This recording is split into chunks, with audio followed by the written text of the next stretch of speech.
Good evening, everybody, and welcome to the Town Council meeting of February 27th, 2025. Who is echoing? No, I'm off. And everybody's speakers off as well? Okay. Moved by. Okay, you need to be on mute. On Zoom. Are you speaking? Oh, yeah.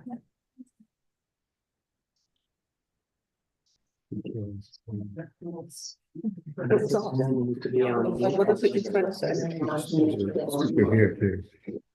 No, I'm off. I don't. Okay. Okay,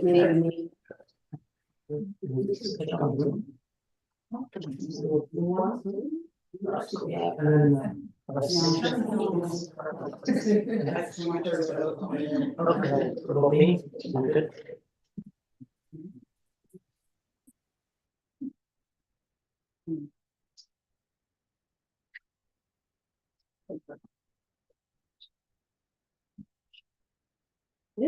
Can we yes, no gone? It is. Seems to be gone. Okay, well, let's start again. Welcome, everybody, to the Town Council meeting of February 27th, 2025. Let us begin by acknowledging that we are gathered today in Mi'kma'ki, the ancestral, present, and future territory of the Mi'kmaq people. Today, we gather with the intent followed by the Living Peace and Friendship Treaties with respect, cooperation, and coexistence. We are all treaty people. I call this meeting to order and I welcome those of you who are in the gallery, and some of you are presenting tonight. We're excited to hear what you have to say, and welcome those of you who are viewing on YouTube this evening. And I hope everyone's nice and dry now after going out in the snow that turned to rain. And so we hope you get back home as safe as you got here. So I will start by calling for an approval of the agenda or any addition. Motion to the agenda is circulated, your worship. Thank you, Councillor Wilson. I'll second that. Second by Councillor Kingsman. I'd like to request the additional closed session for the purpose of contract negotiations. Okay, we'll add that to as 7 reports under closed session under item 9. Would that be or? Yeah.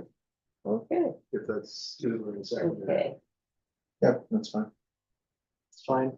Okay, Section 12 though. okay, so we will, would you like to, it's fine with you? Yep. Okay, so we'll, all those in favor signify with aye, opposed nay. The motion is carried. Acceptance of the minutes. You had received the February 11th, Councillor Carver. I moved that they be accepted as circulated for minutes for February 11th, 2025. I'll second that. And second by the deputy mayor. Any discussion? Being none, all those in favor signify with aye. Opposed, nay.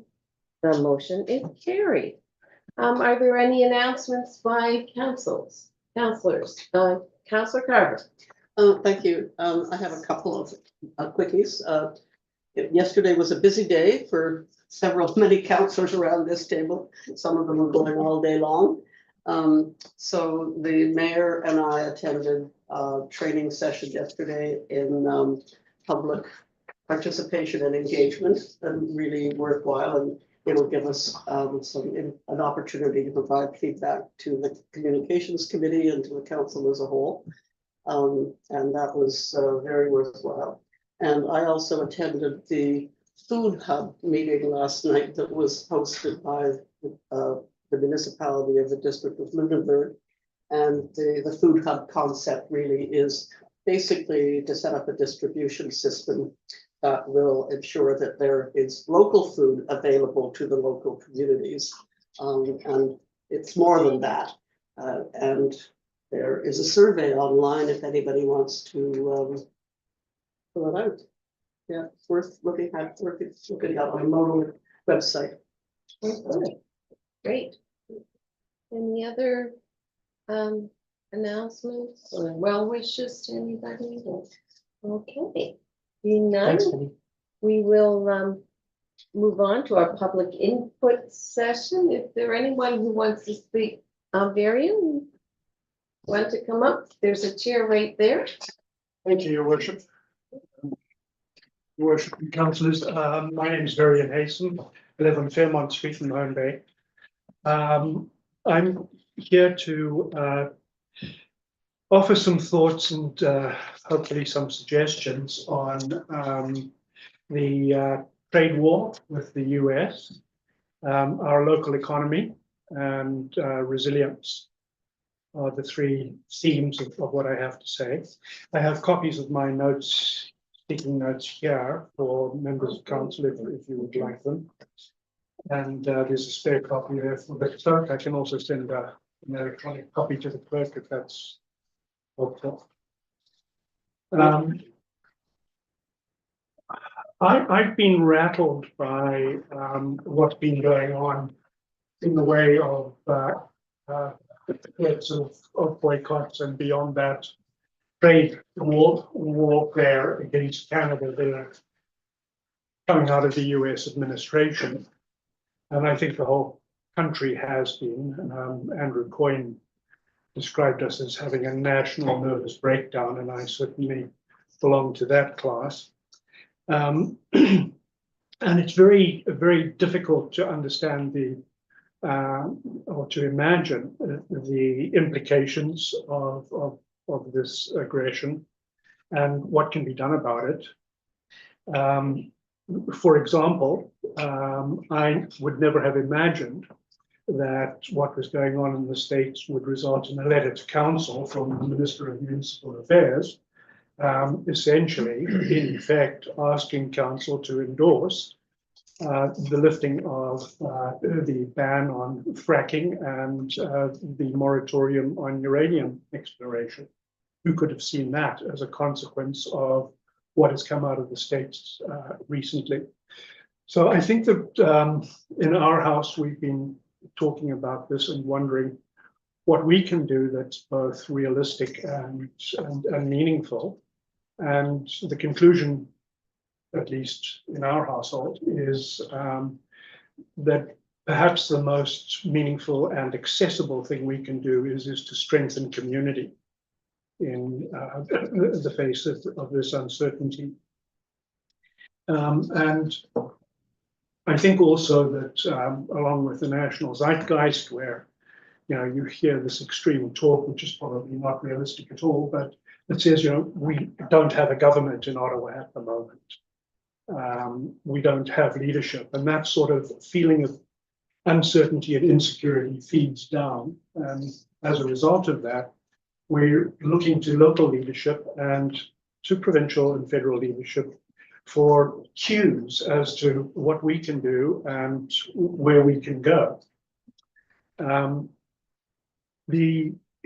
One of the things that's happened, again, probably mostly through commentators, but also politicians, has been to say to us Canadians, there's something good about this, namely, we've had a wake-up call and we have to do things differently. And I think that is so. We have had a wake-up call, but my concern is that we not then fall out of bed in a panic. And I think there is a little bit of that happening as well. Some very un-Canadian things have been happening in my view. For example, fairly petty booing of the US national anthem. Again, Andrew Coyne said there's a moral argument for Canada that distinguishes us from the US. And I'm not sure that booing the US national anthem gives us the high ground. So in seeing the national leadership say, let's take a Team Canada approach to this issue, I think that that's important, but I don't think that in the end it's sufficient. And I think that what we really require is very strong local community and local response. This is a view that's been shared by the Nova Scotia Federation of Municipalities, which said, and I quote, "Coordination across all orders of government is essential to mitigate the impact of trade disruptions and ensure the long-term stability of our communities." I think that that's the easy part. The Federation has not, however, been able to suggest to municipalities what they can do in concrete terms. And it's really on that theme that I'm here tonight. I think that councils, and particularly our council, should move to strengthen the economic resilience of Mahone Bay. And to do that by advancing community and cooperative strategies to strengthen the local economic well-being, local jobs and local businesses against economic threats of all kinds, but including tariffs and trade disruptions.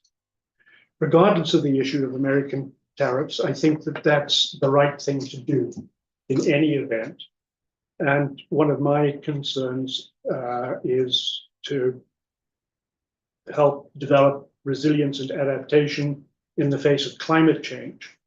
And I think that this is something that the community needs to be able to do in the face of climate change. So on that basis, what I'm suggesting to council and asking council to do is to take the following actions with a view to strengthening local economic well-being, local jobs and local businesses. In doing so, I believe the council would be providing a full answer to the minister's letter, which is on your agenda this evening in part of the packages. First of all, to affirm support for the Team Canada approach of aligning local, provincial and national priorities to counter foreign policy designed to harm the Canadian economy or sovereignty, and to do so without compromising our values, our principles or environmental well-being, and our climate change initiatives. I would like to see council direct staff to initiate the development of a Mahone Bay policy to 1, buy local, buy Canadian, 2, encourage residents to do the same, and 3, promote local business. I would also ask council to direct staff to review the Town of Mahone Bay procurement policy of 2018 with a view to recommending changes that may be necessary to reflect our new realities and to implement the Mahone Bay buy local, buy Canadian policy. Fourth, I would like to see the council work with local businesses and community economic development organizations to better understand the sensitivities of our local economy to impacts of tariffs, trade actions against Canada, and supply chain weaknesses. One of the things that it strikes me is we don't understand, for example, how what's happening may impact Michelin and how that in turn may impact Mahone Bay. There is need for clarity on that kind of thing, and in order to get that clarity, we have to work from the local level up to provide that understanding. I would also like to see working with the business community and local organizations to develop and promote the buy local, buy Canadian policy, and also where practicable to divide major procurements, of which the town has some big ones coming up, into small contracts, so as to increase opportunities for small contractors, trades and suppliers to compete. I'm aware that other Canadian municipalities have taken similar sorts of actions to these, for example, Vancouver, Toronto, Burlington, and so council would not be on its own. I also believe that the Big Cities Committee or organization, which is a subset of the Federation of Canadian Municipalities, is urging similar action by the big cities. To wrap up, in asking council to strengthen our local economy, I want to stress the need for considered action. The wake-up call we've received is not a call to abandon our principles and values. It's not a call to walk in lockstep with senior governments. And it's not a call for local governments to put mining and fossil fuel interests ahead of local people and community well-being. Nor does it provide an excuse to abandon our commitment to fight climate change or compromise our good stewardship of the environment. Thank you for your attention, and look forward to seeing where we go from here. Well, thank you, Marion. It was very full. And I'm sure it's taken you time to put that all together, and we appreciate you bringing that to our attention and presenting tonight. Yeah, thank you. Thanks. Are there any more presentations? No? Okay. then This is for the public input. Public Yeah. input, sorry. So I'll call on our fire chief, Adam Eakins, to present his quarterly report, which we have received and we've all read. Yeah, and it's probably the first one that some of you have seen, so, I don't know. It's pretty basic there, I don't know if anyone's got any questions regarding it. Pretty comprehensive. Any questions for Chief Eakins? I'm there, Okay. thank you.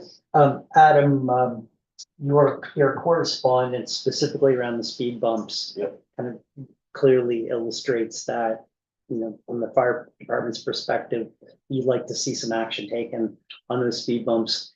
Can you just, let us know a little more about your thoughts and kind of what you've observed and the impact on your equipment? Like, pretty much we have to slow to a crawl to go over them. Mhm. If we, pretty much like, I did time it one day, I think, just in my own truck. Basically, it takes about 30 seconds by the time you slow down, get over the one speed bump, and then speed up to get to the next one going up to the hole. I think it's probably having some effect on the trucks, just the suspension, that whole spring ride suspension hitting them bumps. It's not the easiest on the trucks.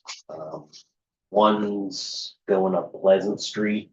I think the idea behind them, so the idea that we could ride over them was a good idea. In reality, it just doesn't work. Maybe they just weren't built that well, or the placement isn't quite right. The new ladder truck, the diff, the rear axle will actually scrape the top of the speed bumps. So if it's like, if you don't get it right, like basically you gotta ride over the speed bumps with that truck, one wheel on it, one wheel off it. And that's putting a lot of excess torque on the chassis of the truck and the suspension. And obviously, yeah, I mean, it does slow us down. We do find that, like, sometimes if the driver maybe goes over it a little too fast, some of the things in the compartments are getting jostled around, and sometimes it comes out of its bracket, or it's whatever, it goes up against the door. We have had one case where one of the roll-up doors wouldn't go up because something went against it. We had to disassemble the whole door to free it off. So yeah, it's just, I think probably, I can totally understand why they were installed. Obviously, if you want to keep people going slower in town, especially up Claremont Street where the swimming pool and the pool field and park is, with children around. It is just, I think probably in the long run, we will be seeing. And slows down the time of firefighters getting to the home. Yeah, I mean, so between, like, there's two speed bumps on Claremont, so that's like an extra 60 seconds basically going up to the hole, and then an extra 60 seconds coming down in the truck. So it's probably adding around 2 minutes to the response time. Councillor Carver? Thanks, Adam. Is it the same problem with the ones on Kinburn? And Those are speed humps. Yeah, As the opposed to hum, speed bumps. yeah, basically, it's, the truck doesn't drag quite the same on the ones on Kinburn and Claremont as the Pleasant Street ones.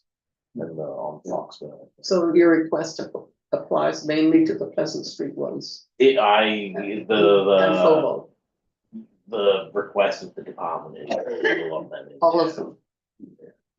It slows down the response time. Yeah, I understand that. I just wanted to be sure of it. Oh, Counselor Pelton. I imagine the same applies to other emergency services. I think EHS is pretty good. They go up Fairmont and then across Pine Grove to, Get around this. yeah, so they don't have to hit Yeah. it. Alleviate some of them. I mean, we can't do that in the fire truck. The truck's just so big to try and make them turns. It's, yeah. Counselor Finn. Mayor, as you know, the town council had sought permission from the provincial government to move the speed limits down to 30.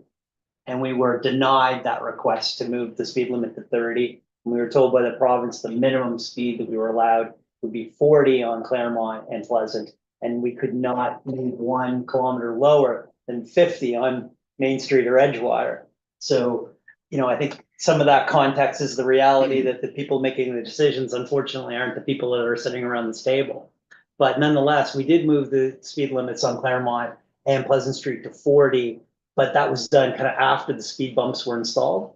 So I wonder, if we have I think we'll have to revisit the conversation now that the fire department's made this formal request. Let's have to figure out when we can address it in the next the next month and a half or so. We should have another fulsome conversation there. Counselor Pelton and I had a discussion a couple weeks ago about another way of. There are alternatives, Mhm. and they're readily available, and we saw them at Nova Scotia Federation of Municipalities Conference. I won't go into them now, but obviously one is actual policing. The other is another part is held up by the province, which hasn't passed the Transportation Safety Act from 2018, which allows for photo radar.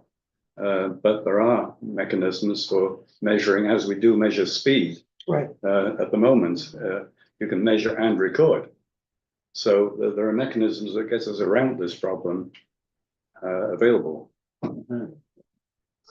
Okay. Any more questions for Chief Ethan? No? No, all clear. Well, thank you very much for your presentation, and you're welcome to stay for the rest of the meeting, or you can sit in the gallery, or I'm sure I hear you going very late at night with work, so I'm sure you want to get home at a decent time this evening. But anyway, thank you very much. Thanks, Alexa. Okay. And our next presentation is Kate Cox with Ferry Paths of Mahone Bay.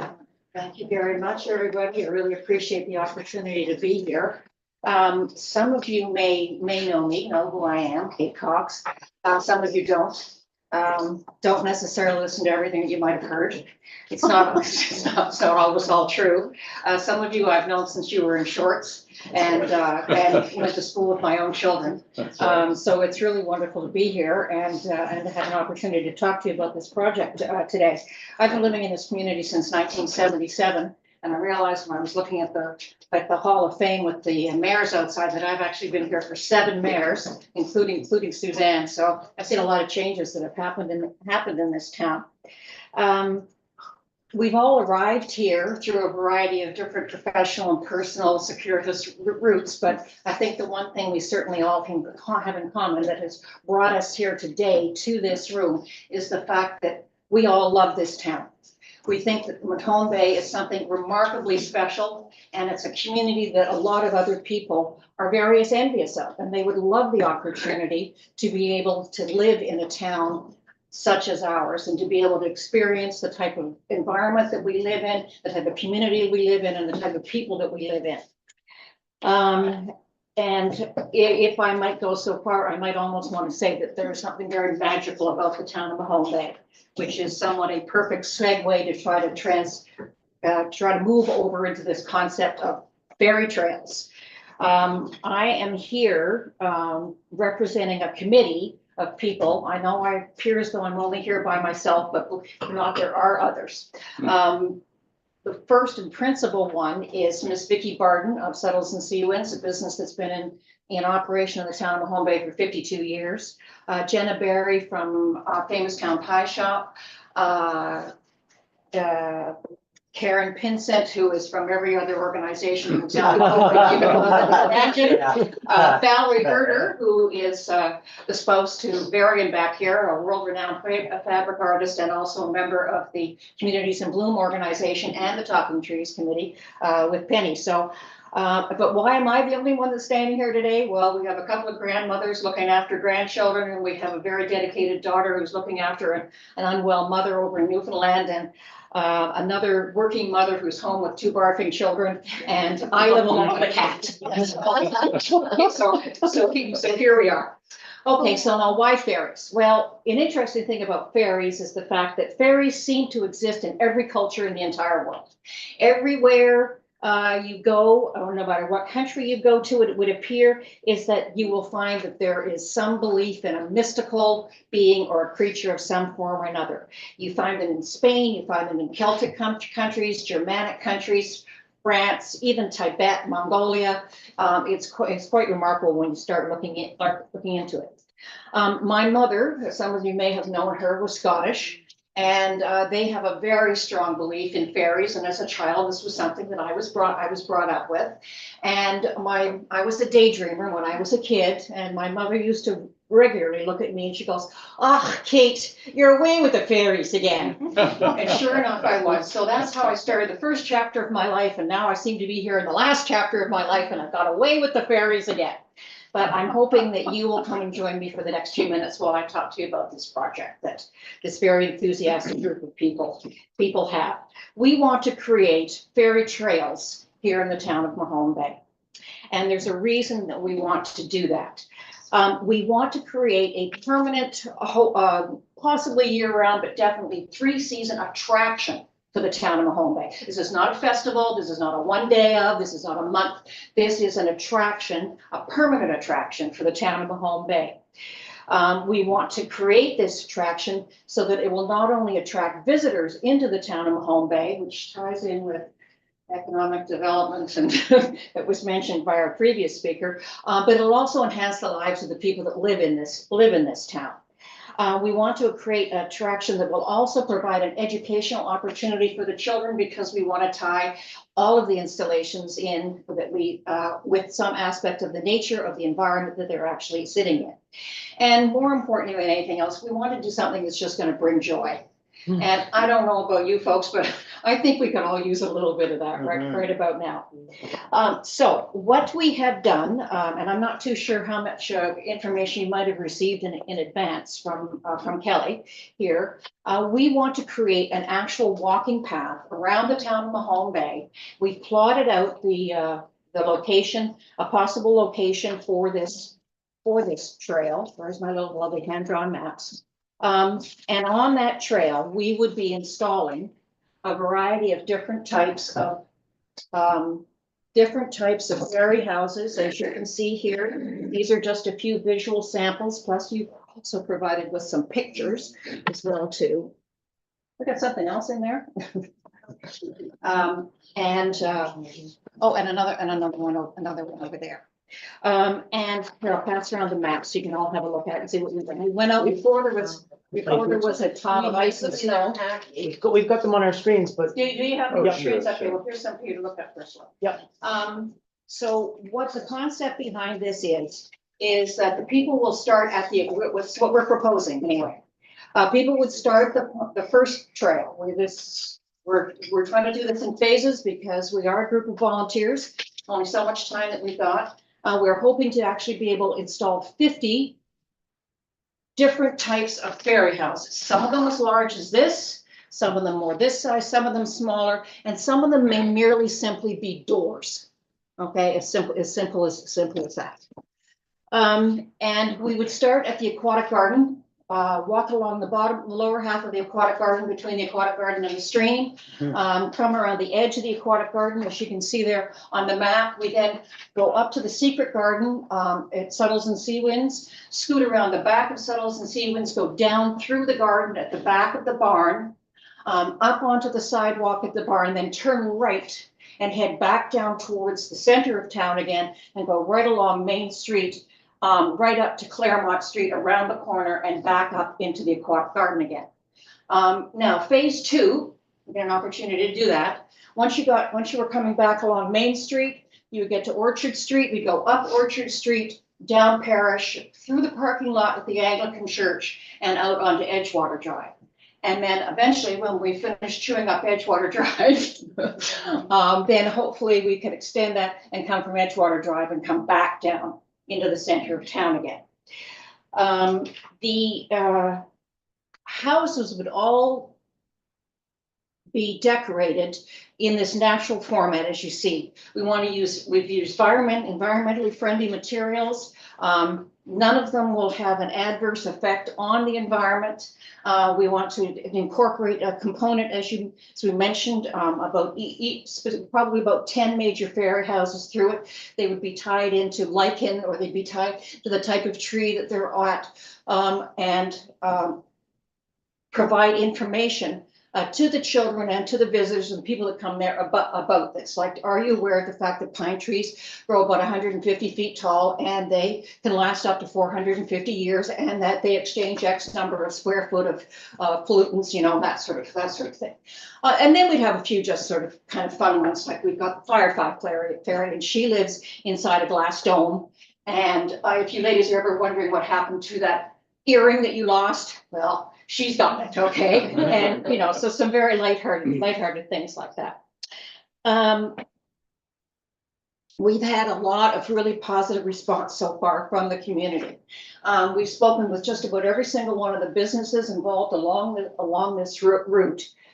So we have spoken with Kinburn Pharmacy, the Mahone Bay Dental Office, Suttles and Seawinds, the Barn, Clapham Social House, Cosmic Hippie Boutique, the Dog Shop, GPM Hair Salon, Chris's Convenience, Fireworks Texas Barbecue, the Tea Brewery, the Famous Town Pie Shop, Sprig, the Mahone Bay Funeral Home, the Newmans, Edith Campbell, the St. Anglican Church, and also and the St. Anglican Church. We've spoken with the minister there. All of them are really keen and in favor of this project. They'd be happy to have fairy houses installed on their property or in their gardens at the front of their property. So we're really absolutely delighted about that kind of response that we've had. One of the other things, now the next thing is, so if we will have our own website, or at least we've had indications from the Mahone Bay Tourism and Chamber of Commerce that they would host a web page on their website for us. So we would promote the attractions. There would be a printed map, and there would also be an electronic map. People would be able to follow the route around. There would be questions on the maps that relate to what you have seen around the route. And when the children, or adults for that matter, answer the questions, then they will automatically be sent an electronic invitation, very similar to the one that I sent you that you didn't open up, inviting them to come back to the town of Mahone Bay on June 21st, 2026. That'll be the first one, which is, believe it or not, International Fairy Day. Who knew? Who knew there was such a thing? But there is, an International Fairy Day. Also, too, we want to change the decor outside of these fairy houses seasonally. So, for example, you can imagine we get into the Scarecrow Festival. Well, there's a natural, right? The next thing you know, we're all going to be busy with our glue guns, making little scarecrows and pumpkins, and going around and adding decorations to them. And then we would do similar type of thing for the Father Christmas Festival, and then we would redecorate again in the spring, okay, with some kind of a spring theme. So people would have reasons to come back at different times of the year to the town to see the fairy, and hopefully they'll all come back for the fairy tea party, which I'm hoping we might be able to have in the Tiny Talk Playground, June 24th, International Fairy Day. Okay, so does that give you enough of an idea of what it is we're trying to accomplish?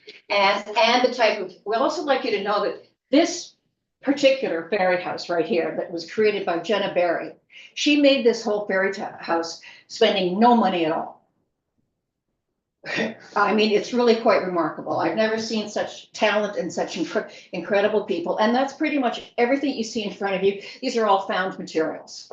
We spent next to no money creating these images so far, and they have made lots more. They really have.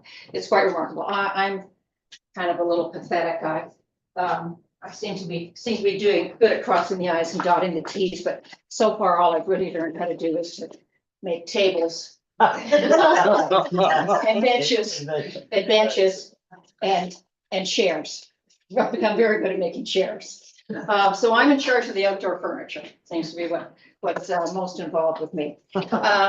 Now, costs, okay, this is what it's all gonna get down to. Why am I standing here in front of you, okay? Ultimately, what it gets down to is that we require some money in order to get started in this project. And I have filled out an application form for a grant, which I'm sure you'll get reviewed as well. So we were sitting as a committee and we were roughing over the figures and trying to figure out what it would cost us. And like most women, most of us are all entrepreneurs, and most of us have ended up starting our businesses with what ridiculously small amounts of money. So we're very, very modest. But we were, looking at all the figures and what we estimated and thought things would cost, and we probably underestimated this. But we got somewhere between $2,000 and $3,000. And I looked at Vicki Barden, and she looked at me and she said, I think we should ask for $2,500. Just like that, with no hesitation at all. And I said, Vicki, why do you want $2,500? I said, besides the fact that here on paper, we could certainly use $2,500. She said, because back in 1977, did I get that right? 52 years ago, when I approached the provincial government for money to start up my business, I asked them for $2,500. Now, if you wanted to take that $2,500 and translate it forward into today's money, that would be about $18,000. So I think you're still getting a bargain, because I'm not asking for $18,000. But we would certainly appreciate your financial support. We also would really appreciate your enthusiasm for this project and your support for the concept and the idea. We really think that it has the potential to be something that could put the town of Mahone Bay on the map. There are very few of these types of ferry trails across Canada. There are some, but not many. The one that I was most familiar with was the one on Salt Spring Island up in British Columbia. But it is actually mostly a series of doors. And the children walk around the trail, find the doors, open the doors, and leave presents for the ferries. And, we will incorporate part of that into what it is that we do as well. I guess that's probably pretty much taken care of. I hope I've covered everything. And does anybody have any questions about what it is we want to do? Kelly? I think it's a great idea, but I do have just one question, that is, how in the world will you ever maintain these things in the kind of weather we tend to have? That's right. Well, we have thought about that, and I did want you to know that the maintenance aspect of this trail would be the responsibility of the Ferry Trails Society, because we are getting registered under the Joint Stock Company, so you should want to know that. And we have looked at some ways and materials that we can use to try to protect the outside of them.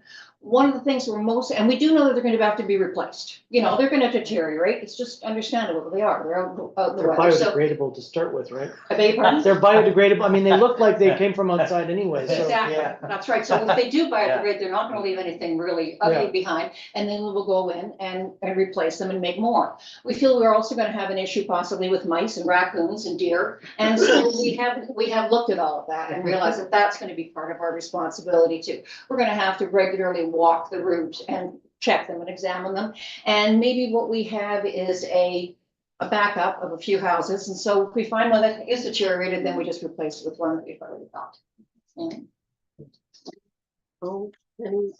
Yes, Councillor Carbon, I don't have your Well, that's Wilson there turned around.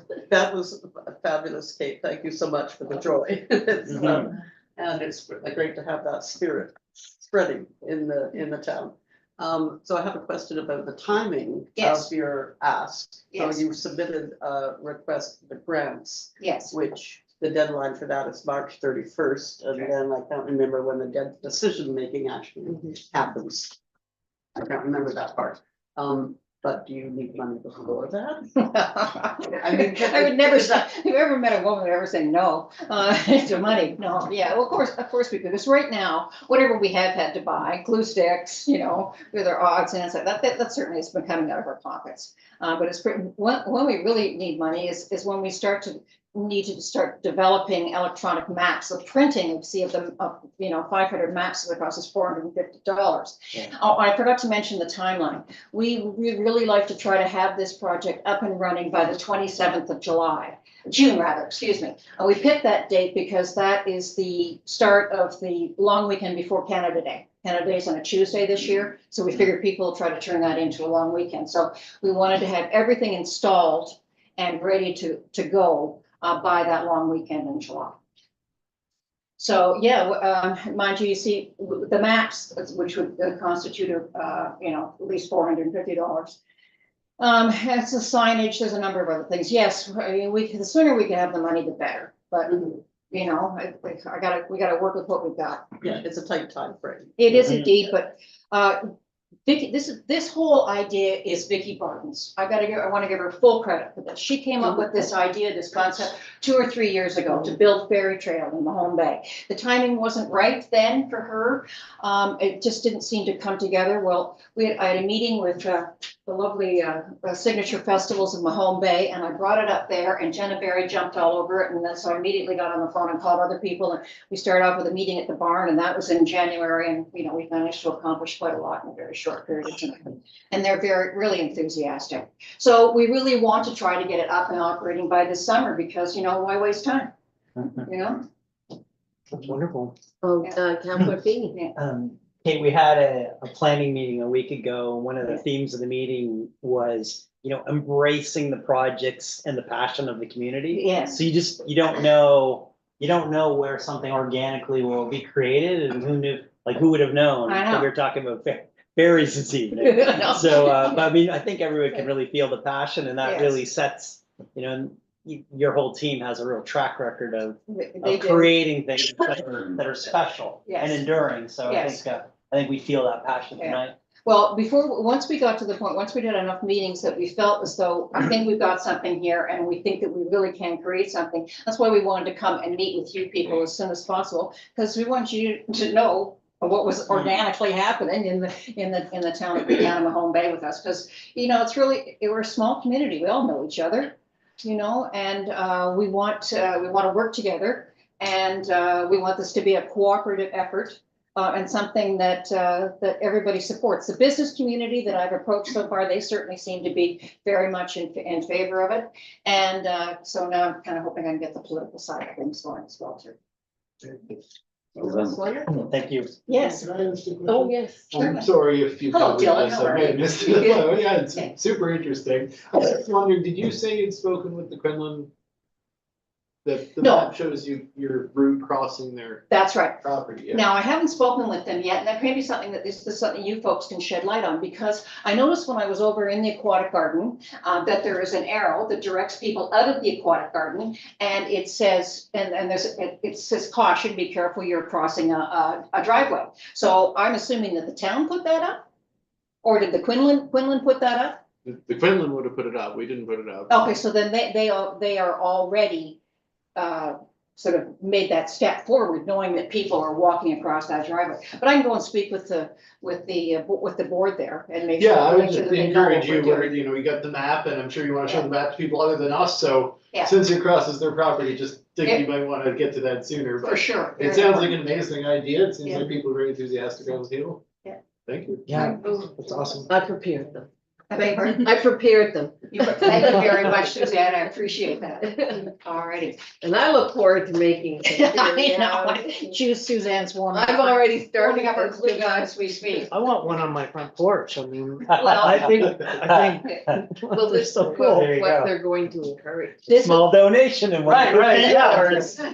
Colin, this was one of the things that we were thinking about, because we have to raise the money for the maintenance ourselves. Right. Okay, we're just asking you to help us get up and get started.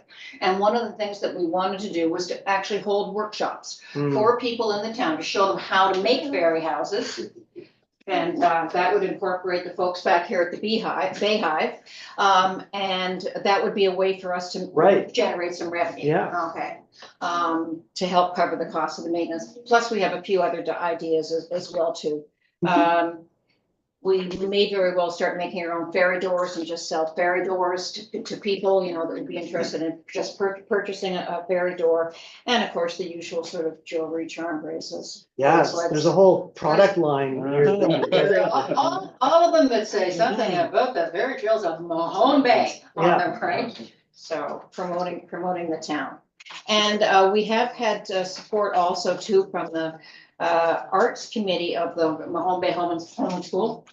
Don't know, there we are, back here, who think that this is a really fun idea and we want to try to incorporate and work with the children involved in that program and get them making fairy houses for us as well too. Yeah. There's a fundraiser tonight happening at the school for a new art club, and this is gonna be one of the first projects. Oh. Amazing. Right. It's fantastic.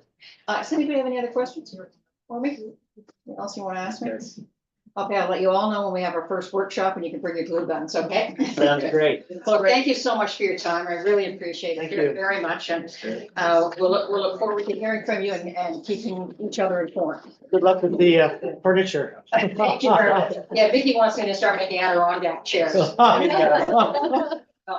Who knows? Popsicle sticks. Popsicle sticks. Clothespin. Exactly. That's right. Separate Thank you them. so much. All right, Thank you. that was great. A pepper grinder in there. No, but actually she built it on the bottom Ah. of it. And there is a metal stand that it stands on, so it's actually part of three, because there's this one, and then there's one that's lower down. She wouldn't let me bring the firefighter fairy in the glass cage. Oh. I hope I didn't go over my 10 minutes, did I? I think you might- Yeah, maybe. Thank you. Well, thank you very much for your time. I really appreciate it. Sure, thank you. Thank you. I'll open up your next e-card. Keep the joy flowing. Yes. I know it's hard, folks. Let the joy flow. Bye-bye. Oh, thank you for my team. That's so good. Oh, thank you. Anyway, well, that was very stimulating, Mhm. and we have another presentation from Sue Bookchin and Stacy Godso. Is Stacy coming in? Is not coming. Okay, all right. Sue is the executive director and founder of the Be the Peace Institute, and she's going to speak to us about municipal leadership in preventing gender-based violence. And Way to change the energy. yes, it will change the energy in the room, but what she has to say is so important for us to hear. And for those who are listening at home, and I think there was I don't know if you heard the interview with MLA Elizabeth Smith McCroskey this morning on CBC. It was pretty much focused on this and getting action. So very interesting. So it's can we have one of those boards facing us, or are we getting it on our screen? I guess if everybody can see the screen, okay? No, I'm not on, I don't have the Zoom Here. screen on. Oh. So the way that. Okay. Perfect. Thank you. That's all right. Well, I'm just curious because. Okay, great. Thank you. So, welcome, Sue. Thank you all very much for the time, and I apologize. This is not going to be a joyful presentation, but I hope it will be informative for you. So we actually were in the legislation last week when most of the day was spent on gender-based violence. So we are encouraged that there is the possibility for some progress. I'm Sue Bookchin. I'm co-founder and executive director of Be the Peace Institute, which is a nonprofit locally we both work out of home offices, and we are in our 10th year in the quest to end gender-based violence of all forms for all people. We do not provide direct services like Second Story or Harbor House. Our focus is on systemic and social change, looking at the patterns that normalize male violence and keep gender-based violence in place, and working to be also anti-racist, anti-oppressive, and wholly inclusive of folks who are the most marginalized in our communities. Got it. We are. And so we mostly are all project funded. We don't have any core funding of any kind. And so having done this work for 10 years is pretty remarkable with 2 people.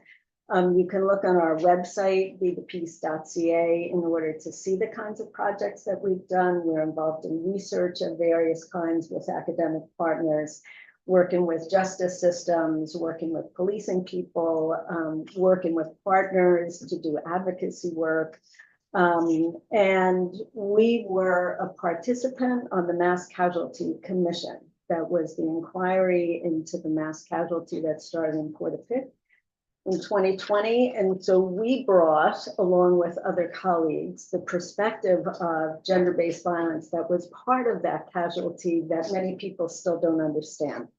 So I'm going to take you through, the report is a landmark report. I encourage you to read it, or at least the executive summary. It is 7 volumes and 3,000 pages, but we are quoted extensively in the volume on violence. And they did an extraordinary job of really identifying the components of gender-based violence that we all need to pay attention to. So before I start, this is difficult subject matter. It is not joyful. In any group of people that we present to, we assume that there are people in the room who have had lived experience of gender-based violence, may be currently dealing with their own violence in their homes or in their relationships. And we know that Elaine Mosier in our community was killed not long ago. So just to be mindful of that, and do what you need, and anybody who is watching, to take care of yourselves. And if things come up for you, to can ask for a pause or leave the room or do whatever's needed, and to be mindful and respectful with each other. So just a very quick, and this is, in 10 minutes, like I could talk about this and do talk about this for days at a time. So this is a very high level overview. And ideally, if you are interested, there is opportunity for more fulsome conversation. So just to clarify terms, because a lot of people don't understand the terms. We talk about gender-based violence as an umbrella term that includes all forms of violence against someone based on their gender, gender expression, gender identity, or perceived gender. It often aligns with traditional power dynamics and gender stereotypes, with masculinity as dominance and aggressive, and in control, but not always. It also happens in same gender relationships, which is a different kind of dynamic. And it also happens that women are violent towards men. Very much less frequently and much less severe, but it is a major public safety issue and a human rights violation globally.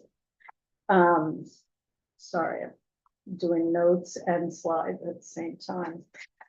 It takes many forms. Most people only think of physical violence, but it's not only physical. It can be financial and economic. It can be emotional and psychological. It can be sexualized violence, sexual harassment. It can be spiritual. And there's a new term that is becoming more common, which is coercive control, which I'll say a little bit more about. So coercive control is a pattern of behaviors designed to control and disempower another person. It systematically and insidiously and sometimes subtly strips a person of their confidence, their self-worth, and their agency in their own behalf through threats and humiliation, controlling decisions about finances and whereabouts, and controlling someone's freedom, surveilling their whereabouts, monitoring texts and phone calls, gaslighting and blaming the person for everything that happens, and importantly, isolating someone from all their supports, from family and friends and supports in the community, so that they basically cannot escape. There is not always violence, physical violence, but the terror that this instills in someone is quite real. It's kind of like being kidnapped and brainwashed. There is a move in Canada to put coercive control into the criminal code. It's a very complex thing because it's very difficult to spot and it's very difficult to prosecute. Because it can be so subtle and insidious, and people who are coercive controllers are very, very skilled at being manipulative and also often charming. Community leaders, business leaders, people you and I may know. And especially when somebody is trying to leave is the most dangerous time for them, in the time of planning to leave, leaving, and then the 6 months to a year afterwards. So we think that the danger stops when somebody leaves the relationships. It's not true. And it's usually men who use this, can use all kinds of means and manipulations in the courts to continue to punish and control women. It's important to emphasize that most men are not violent. And that's always really important for the men in the room to hear. Most men are not violent, but violence is primarily in society against other men, against women, against gender diverse people, committed by men. And so this is about male violence against women. Every 2 days in Canada, a woman is killed by an intimate partner or family member. Since the Nova Scotia government, Bill 482, declared intimate partner violence, I might have skipped that part, so intimate partner violence, family violence, sexualized violence.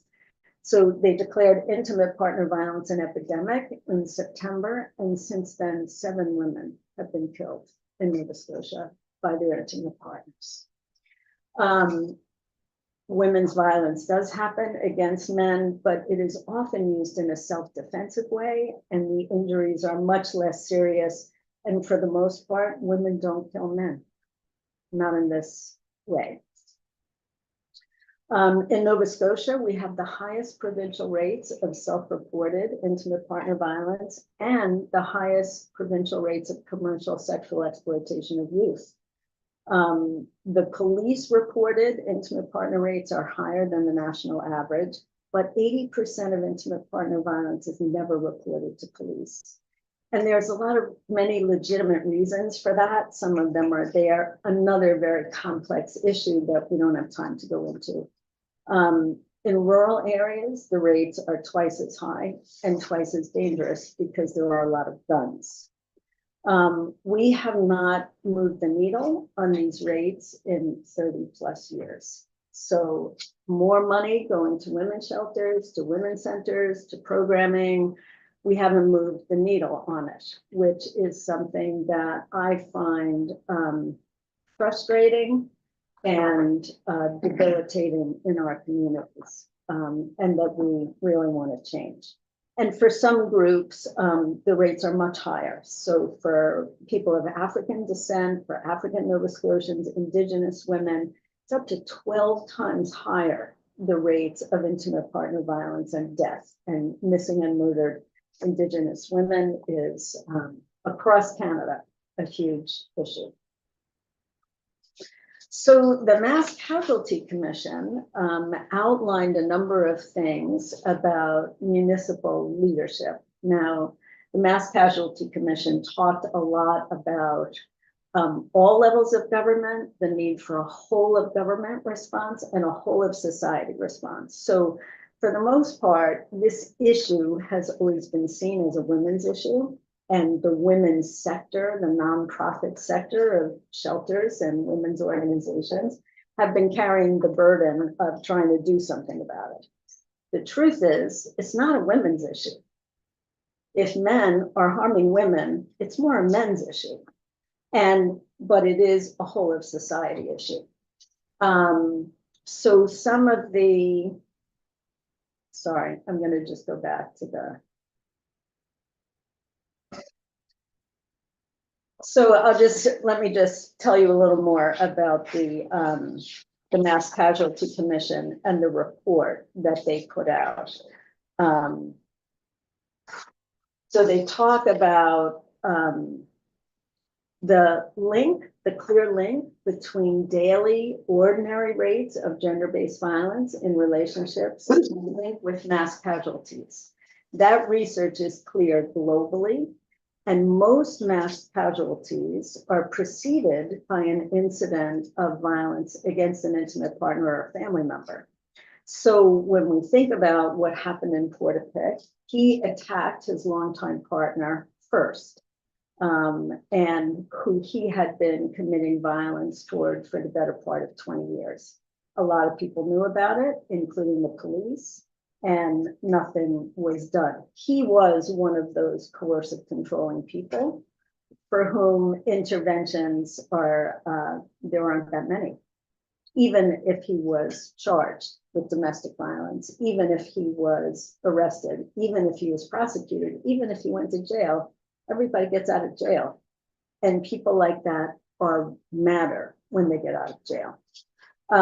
So all levels of government, interestingly, Modal was the first, and I think the only municipality in Nova Scotia who has declared gender-based violence an epidemic.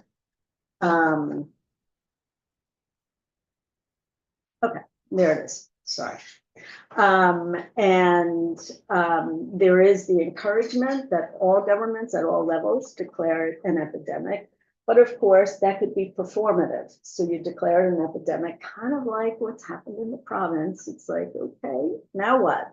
We have the declaration. If it's not backed up, according to the Mass Casualty Commission, with epidemic level funding for services, but also prevention, education, because we hardly do very much of that, and also working with men so that men can change their behaviors.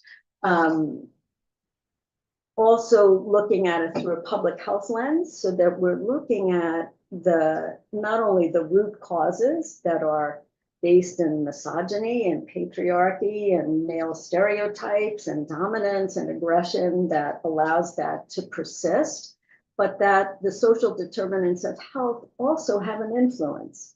Housing, as you know, affordable housing is next to unavailable in our area. Poverty, food insecurity, single parent, single mother households are the ones who are mostly living in poverty.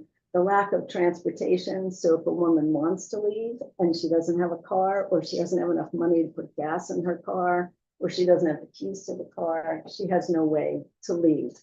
And a sense of belonging, meaning that you're not isolated, you're feeling like you are part of a community. So municipal representatives like yourselves are well positioned as people who are trusted leaders in the community. People look to you to be able to do some things and to advocate with your influence. So even though there may be things that are not in your purview as a municipal unit, and I recognize the tension between the province downloading things to municipalities, as they often do, without funds and without building capacity to be able to do those things. There are things that municipalities can do, and leadership and advocacy that you can do through strategic partnerships. So some ideas to consider. The main thing that you can do is develop a gendered lens for the things that are within your purview. So GBA plus is gender-based analysis, plus being an intersectional analysis. And this is a way of understanding how people's identities intersect with a variety of social factors to influence the access they have to services, opportunities, programming, initiatives, and how the policies, bylaws, legislation, and things that you do will affect people differently.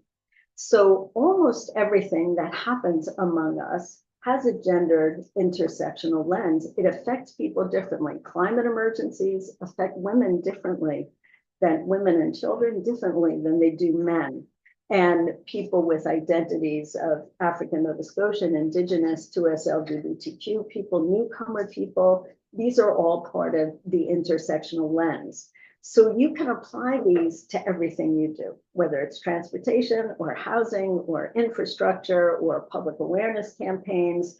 And there is training available. So Women in Gender Equality Canada, who is the funder of many of our projects, has an online module that you can do, which is really good.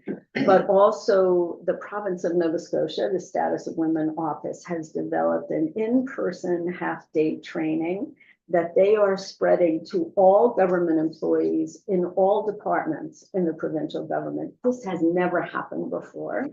And they will come and do a training for municipalities as well. So that's available and really worthwhile.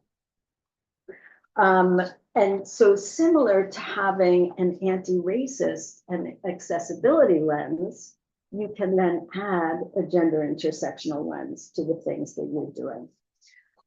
So this can apply to economic development. For instance, you could do a GBA plus of the regional economy and the kinds of infrastructure upgrades that you're trying to do. You can support opportunities and entrepreneurship for women business owners or create microloans. It's about creating safe and welcoming work environments for women in STEM fields, which, we try to encourage girls to go into science, technology, engineering, and math. But lots of times when women get into those workplaces, they are not safe, they are not welcoming, sexual harassment is rampant, and we're not dealing with those work environments. So part of what is also in the Mass Casualty Commission is about training for workplaces so that they can understand sexual harassment, sexual violence, and also gender-based violence that enters the workplace. You can look at a GBA plus with poverty and income equality and wage disparities. And these things affect a person's ability to escape a violent or abusive relationship or advocate for guaranteed basic income, for access to affordable childcare, transportation, housing, and again, workplace training. So we were in the MCC recommendation C17 is about gender-based violence prevention education and bystander education, first in grades P to 12. This has never happened. If we are not doing education in schools with children where they spend half their waking lives, we're not doing prevention work. This is the first time the Department of Education has invited community-based organizations to help develop the curriculum outcomes for P to 12. Right now, this only appears in like grade 6 to about grade 9. In high school, when the stakes are really high about dating violence, sexualized violence, tech-facilitated violence, alcohol-facilitated violence, there's nothing. There's nothing in grade 10 to 12 for young people about preventing gender-based violence. So we just spent 2 days in Halifax as part of that group doing that. And then they're going to be moving on to university, post-secondary institutions and colleges, and then into workplaces, how to do the workplace and bystander education training in all government workplaces. And hopefully that spreads to private sector workplaces as well. Transportation and active transportation, key to reducing isolation and people having a connection to services and being able to escape violence. But you can also think about safe cycling and walking trails, good lighting, reducing barriers for women and children to use public transportation. You can train drivers on public transportation about gender-based violence and the red flags that they might see and the supports that are available, or there might be an emergency transportation situation. You support Lunenburg County Wheels. There's also Shelter Movers, which is a nonprofit organization that moves women out of their houses and into shelters or into other housing for free. They will move them for free, all by volunteers, and also store their furniture for free. So those are the kinds of organizations you want to know about. And for housing, the lack of safe, affordable housing is a huge barrier to leaving, and it makes women go to shelters and then go back to the abusive situation. And sometimes it's a revolving door, so they go to a shelter so that they can stay alive for another day when something has been activated, and then they often go back because there's nowhere to go. And we have no second stage housing. So many shelters in HRM have second stage housing where a woman can stay for a year or more until they can get permanent housing. Sex for shelter and exploitation and trafficking is on the rise. Bridgewater is a huge place for that.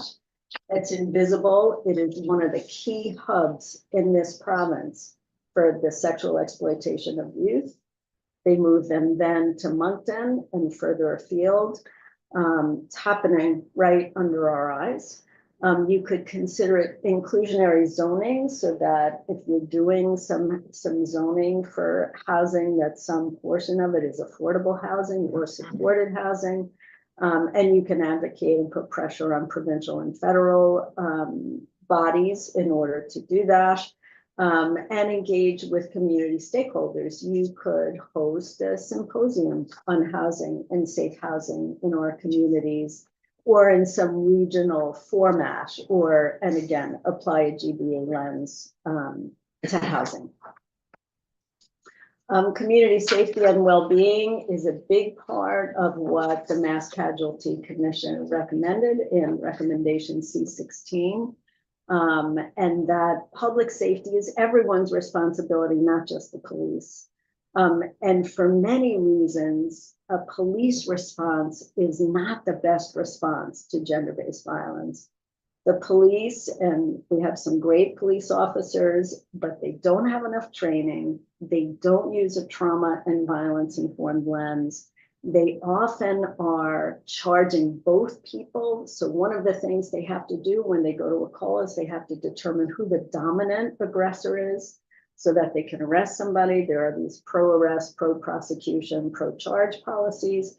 We are seeing more and more women who have been defending themselves being charged as aggressors and going to court. And this is growing. So non-policing responses is a really better idea. And so that's what we are recommending, and what the Mass Casualty Commission has said is there need to be safe community places to report violence where people can get the support they need, including men. So there is a men's helpline that was developed during COVID.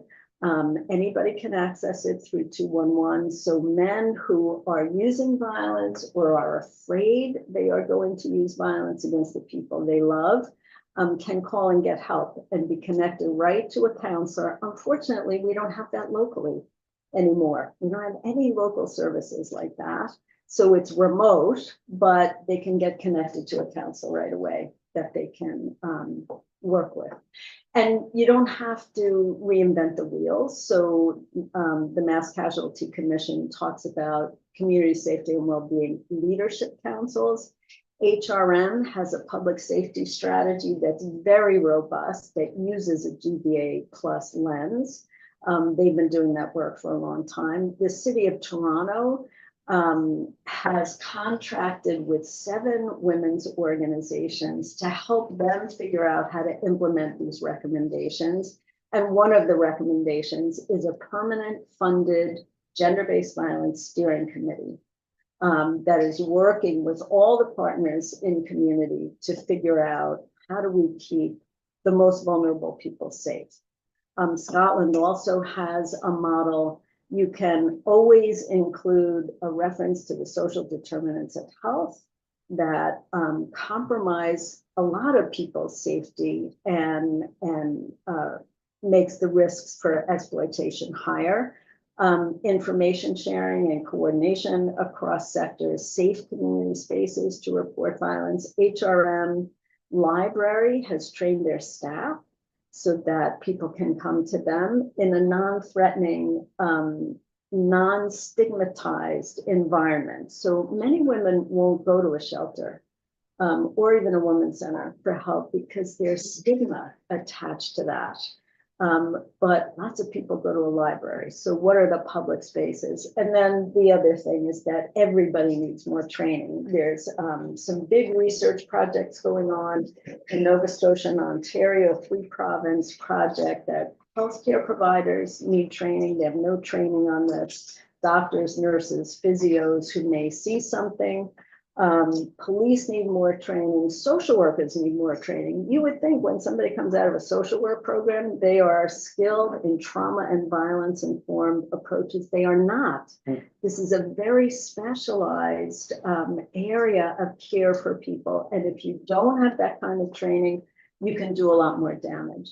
So sometimes, so just as an example, if the first person someone goes to and talks about a disclosure says to them, well, what did you do to provoke him? Or, well, you must have done something to deserve that. Or, well, why did you make him so mad? Or the classic is, you know, if you're sexually assaulted, well, what were you wearing? Why were you wearing such a short skirt? Or why were you out at night by yourself? Why would you do that? And so the victim blaming is still rampant. And that could literally change the course of that person's life, because if that's the first response they get, they will tell nobody else ever. For some women, they are suffering in silence their entire lives. So everybody being trained to some degree. So we hosted, some of you know, a community sharing circle that was about a month ago, and because of the death in Mahone Bay, and just people need to be able to process the shock of that kind of thing. And it's clear people came out on a night like this, it was worse than this. 50 people came. We thought there might have been a dozen. The need to understand what to look for. What should we look for? How did we miss the signs? Were there red flags? Could the death have been prevented?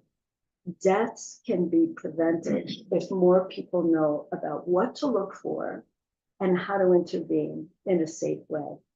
But that's, so we're trying to do more of that. And please come on March 8th, International Women's Day. We are hosting an event in Lunenburg at the Lunenburg School for the Arts.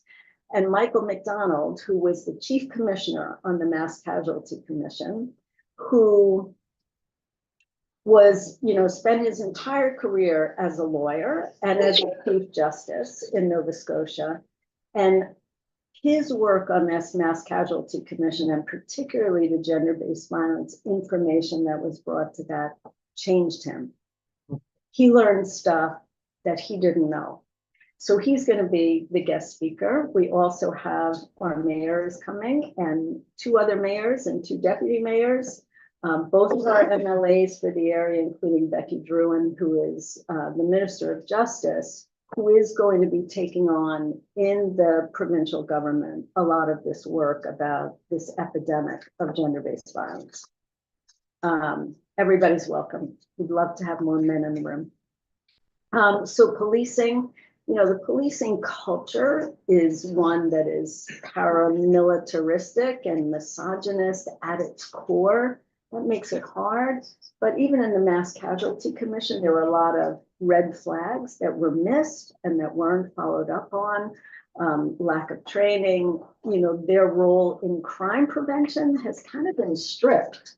We used to have community policing where the police knew the people in the community. They knew what was going on. They had relationships, also inadequate accountability, which is very clear in the Mass Casualty Commission report. And so some ideas are like having a gender-based violence expert have a permanent seat on the police advisory board so that this issue is constantly coming forward, and partnering with community-based agencies so that, you know, the police say that they refer people to women's services, except they never go to Second Story or Harbor House and ask for more brochures or more cards. We don't quite understand that.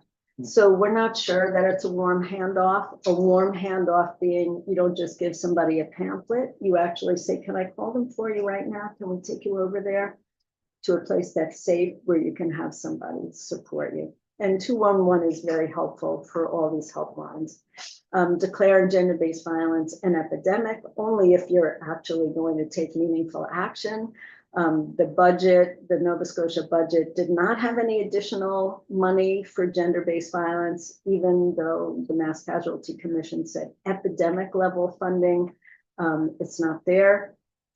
You also don't need to do this alone, so you could consider a regional approach. We've done a similar presentation to Modal. We'll be happy to do it to the town of Bridgewater and the town of Lunenburg and Chester, but a regional approach will get you much further than any one municipal unit. And also there's been some contact with UNSM about taking this on in Nova Scotia wide. And then public awareness, I'm almost done. Just there will be public awareness campaigns. There is a provincial campaign that is being developed that is specifically targeting men and men who may be using violence so that they can get help, and men who can also intervene with men who are using violence. Increasing public engagement. There's a presentation that's called Neighbors, Friends, and Families, which we've done before years ago, and that's being resurrected and being updated. So you could provide funding for those presentations to happen all over our communities, understanding the gaps, and support Bill 2, which was just introduced in the legislature about epidemic level core funding for women's advocacy groups. These are the reports we have done. We had a contract to do a knowledge synthesis of all of these landmark reports. So the report on missing and murdered Indigenous women, the report of the inquiry into the deaths of the Desmond family, the National Action Plan to End Gender-Based Violence, Turning the Tide, which is about the Mass Casualty Commission, and also the Nova Scotia Equity and Anti-Racism Strategy. That report is going to be released, I believe, on March 8th. So that will also be available. That gives you all of the recommendations from these reports about how we have to change the systemic and structural nature of this epidemic unless we want to be here a decade from now having exactly the same conversation. That's it for me. I'm happy to entertain questions, and thank you so much for your attention. I Well, realize it's not joyful. Yeah, well, it's not a pleasant thing to have to talk about, but we have to talk about it and have these uncomfortable conversations, not just here, but in our homes and in our social groups with our sons, our husbands, our fathers. It's really important. So are there any questions for, it's hard to, sometimes with all the information that you've received, but I'm sure if you don't have any tonight, I'm sure you can always contact Sue. I thought Joe. Joe, okay, sure, go ahead. Sue, a few things that really resonated with me was your kind of commentary about, performative declarations not followed up by real action. And, I think back at, I think of the 49 municipalities, there's lots of declarations by lots of councils with limited success. Yeah. I think in our circumstance, I think our biggest success was when we had, led by Councillor O'Neill at the time, declaring a climate change emergency. It was dovetailed with a real action plan of initiatives and funding for real projects and real, tangible action plan.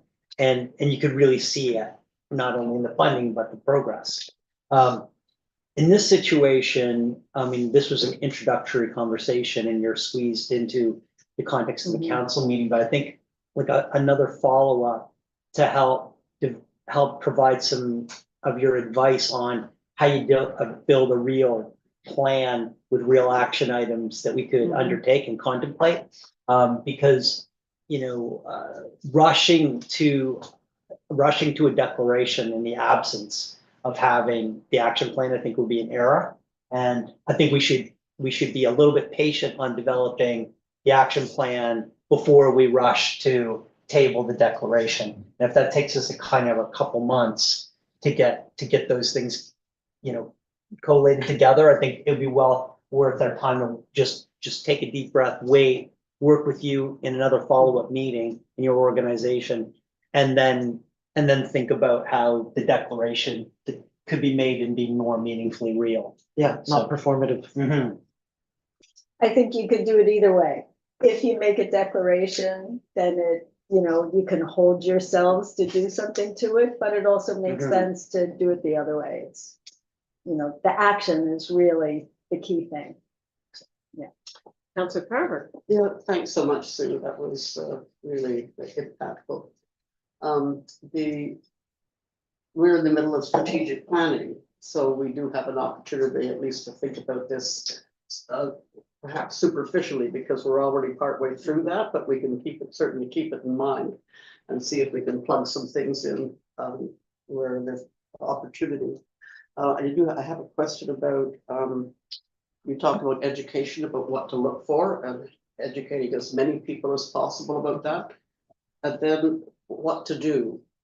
You don't have to answer that now, but I didn't hear you talk about that, about what to do after you've paid attention and what to look for. Yeah. And the other was about bystander education, bystander training, so that people who are talking and you hear somebody say something that alarms you, or is it a way that is dismissive of women or plays it down? Yeah.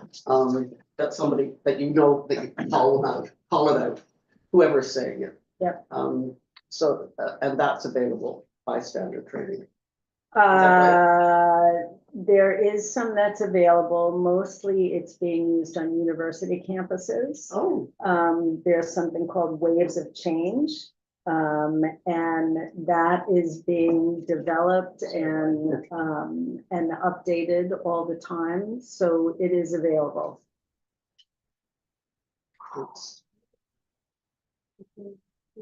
And the what to do can be complicated. Yeah. Right, and needs a trauma-informed lens, right? Because you don't want to make it worse. Yeah. You could intervene in a way that makes it worse for Yeah. somebody, it makes it more dangerous for them. So those are Right. tricky things. Yeah, Pamphlets. yeah. And you have the handouts. Did I They're send you the attached to handouts? it, yeah. Yeah, so that has some of the warning signs, and we are putting that out in the public, and there's more work, because we have only project funding, like we don't necessarily have the capacity to do all of this.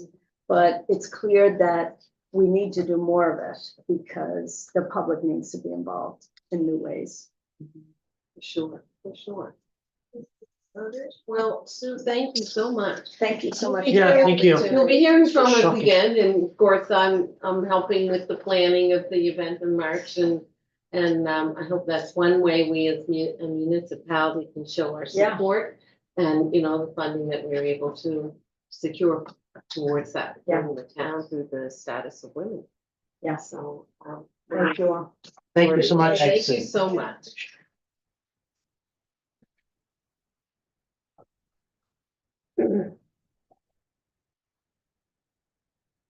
Okay, we have Haley Thompson and Leo Guilfoyle. Close. Okay, Guilfoyle? Kilfoyle, there you Oh, okay, I No, thought the I- L might have been silent, but anyway, thank you. And you have a request for widening Clairway Street shoulder. Yes. Would it be okay to share the presentation once more? While we wait for this, I'm curious how many of you have any connection to Bayview and dropping off kids, grandkids? You, yes. I Yeah. do. Yeah. All right, yes. How many of you have been to a Christmas 6 months. concert? Yeah. I'm a former staff. of I Bayview. remember Home and School Legacy. Yes. So I'm the Home and School rep, and Leo is the School Advisory Council rep. So Oh, we came sweet. together Thank for you. this. Sometimes there's some crossover Yeah, for sure. Yeah. Yeah, sorry, this is my first council meeting, so I'll try to not be too nervous and too awkward. You're my Thank you. friend. Yeah. So yeah, as Haley said, my name is Leo Kilfo. I'm a member of the SAC committee at Bayview. My 3 children go there, and as well, my wife is a teacher there. So we, unfortunately, are community members of Town of Mahone Bay. We actually live in Newcombeville, but we were certainly feeling very welcome here in Mahone Bay. There's lots of activities that we participate in. So summary of the request, as you mentioned, we're looking to see if we could partner with the Town of Mahone Bay for widening of the road shoulder in 2 sections on Clearway Street in front of the Bayview Community School. So I kind of laid it out as the why, the how and the what. So the why is we want to provide a safer access to the school. So currently that shoulder on Clearway Street in those sections is very narrow and it has a steep bank. So when parents are stopping vehicles and dropping kids off or at pickup time and at parking, they're not really able to pull fully off the street. So this is after the sidewalk portion. Yeah. The sidewalk only comes up to the bus loop. So the section we're talking about is actually in front of the Bay Woods is called, as well as, I'm just gonna scroll down. Bay Woods, kids call, I think, and everyone. Yeah. And then the section just past the main entrance to the building. So just a little bit more of the why. So on the safety aspect of it, you know, by widening the shoulder, we can provide a better pull-off spot for the parents and allow the kids to get out of the vehicles much safer, I think. Our school is growing every year. We moved here 15 years ago and there was less than 400 students. This year we hit 470 and enrollment goes up every year and more parents are driving their kids to school. Yes. Sort of a secondary benefit also during pickup times, drop off, of course, it would make a wider section of the roadway, shoulderway for pedestrians and cyclists traveling along that way. The reason why I put in this diagram or image was just to show the trail network. So Clearway is one, I'll say, major artery through the Town of Mahone Bay, and certainly it's a somewhat major artery to access the Dynamite Trail by times.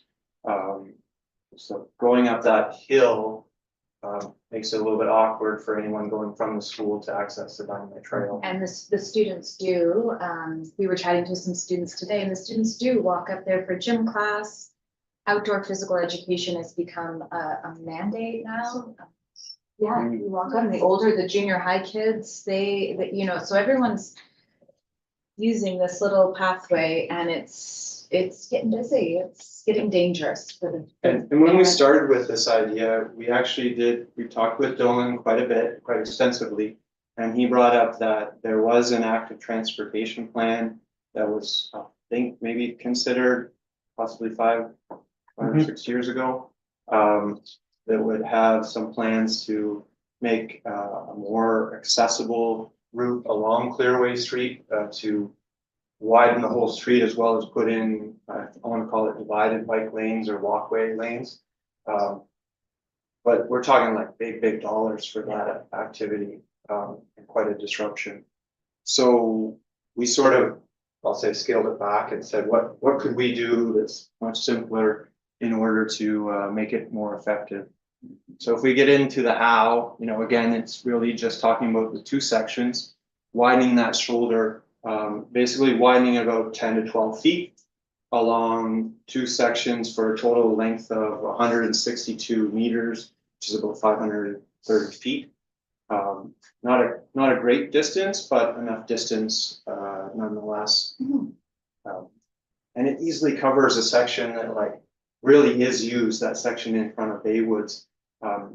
Not so much shown in the picture now, but that woods has been developed more in terms of access for the kids. So they have Oh, I'm sorry, when you say Bay Woods, is that the forest in front of the school? Just right in front of the school Okay. I and. should say, Yeah. Baywoods is the area in front of the bus loop. In the bus. loop. Yeah, in Okay. the bus loop. And So, it has an outdoor class. And that's designed. Yes, as- and it's used as an outdoor classroom, Yeah. exactly, and it's great, and in connection to some of the other presentations, we're looking at fairy trails through there, and so it's growing and building, you know, and it is.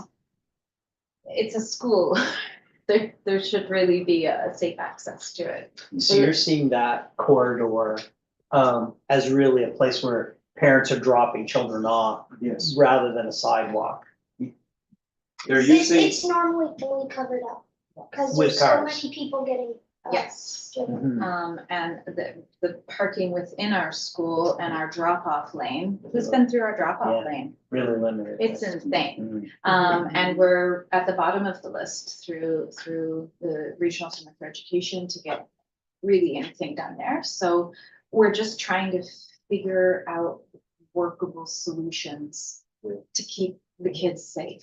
I mean, it'd be great if more kids were able to walk to school. I know the council was so helpful many years ago when my kids were younger in the stop signs, the three-way stop. That was a long project, but it really helped with the kids walking to school. It felt infinitely safer than the people just speeding down there. So this would be Yeah. in addition to creating. so I should safer say, walking. again, in development of this idea, as Haley said, there's limited parking at the school. So one of the first things we did was said, okay, could we look at a project to improve the parking at the school? And there has been studies done, again, they're high dollar value that we brought to the school board. And when we bring large dollar value projects to the school board, they have to come back and say, well, is this a priority? Or do I need to fix the boiler? Or do I need to fix the roof? Or do I need to fix the windows? So it sort of falls down to the bottom of the list. And that's within the South Shore. Mhm. And the family of schools within the South Shore. There's water pipes that are taped together. right So, now. sorry, Okay. Leo, can you keep that photo? Sure. The top one, the one Yeah. above. Let me see that, okay, honey, do you want me to? No, it's on that one, yeah, so that's the Bay Woods, no, it's the foreground. Yeah, I can say the bus loop goes right in here. Yeah, no, it's actually the section of, beyond that, well, maybe you could even talk to that one. The So next section. if you widen that area, then what happens to the trees? Okay. So the trees do need to get cut back in order to do this widening, but it doesn't, in this section around the bus loop, it doesn't impact any of the classroom area or like I'll say the prepared area that the kids use, because it's the trees along the ditch way. And quite honestly, we could use the trees for lots of really interesting things within the Bay Woods. And then the next They're- section they're- beyond the parking lot, really, it's mostly just a ditch with no trees. And our intent was not, we stopped, well, Dylan and I walked it one day and we said, where's the natural stopping point? And it's about, I'll say halfway up the hill because there's a power pole there. And that starts to make it very difficult for this type of project because you have to start relocating things and there's a landowner there, we have to get some. So you lose some of that shrubbery that's there. You would fully lose, Yeah. a lot of that shrubbery. But again, the shrubbery really is only in one spot. It's actually open beyond here as well. And that area there is actually one of the worst when you're moving in one of the cars, a much steeper incline than it looks in that photo. Yeah, it looks pretty flat there, but it's And, probably. yeah. No, I'm familiar with it. I'm worried that the car is gonna tip sometimes.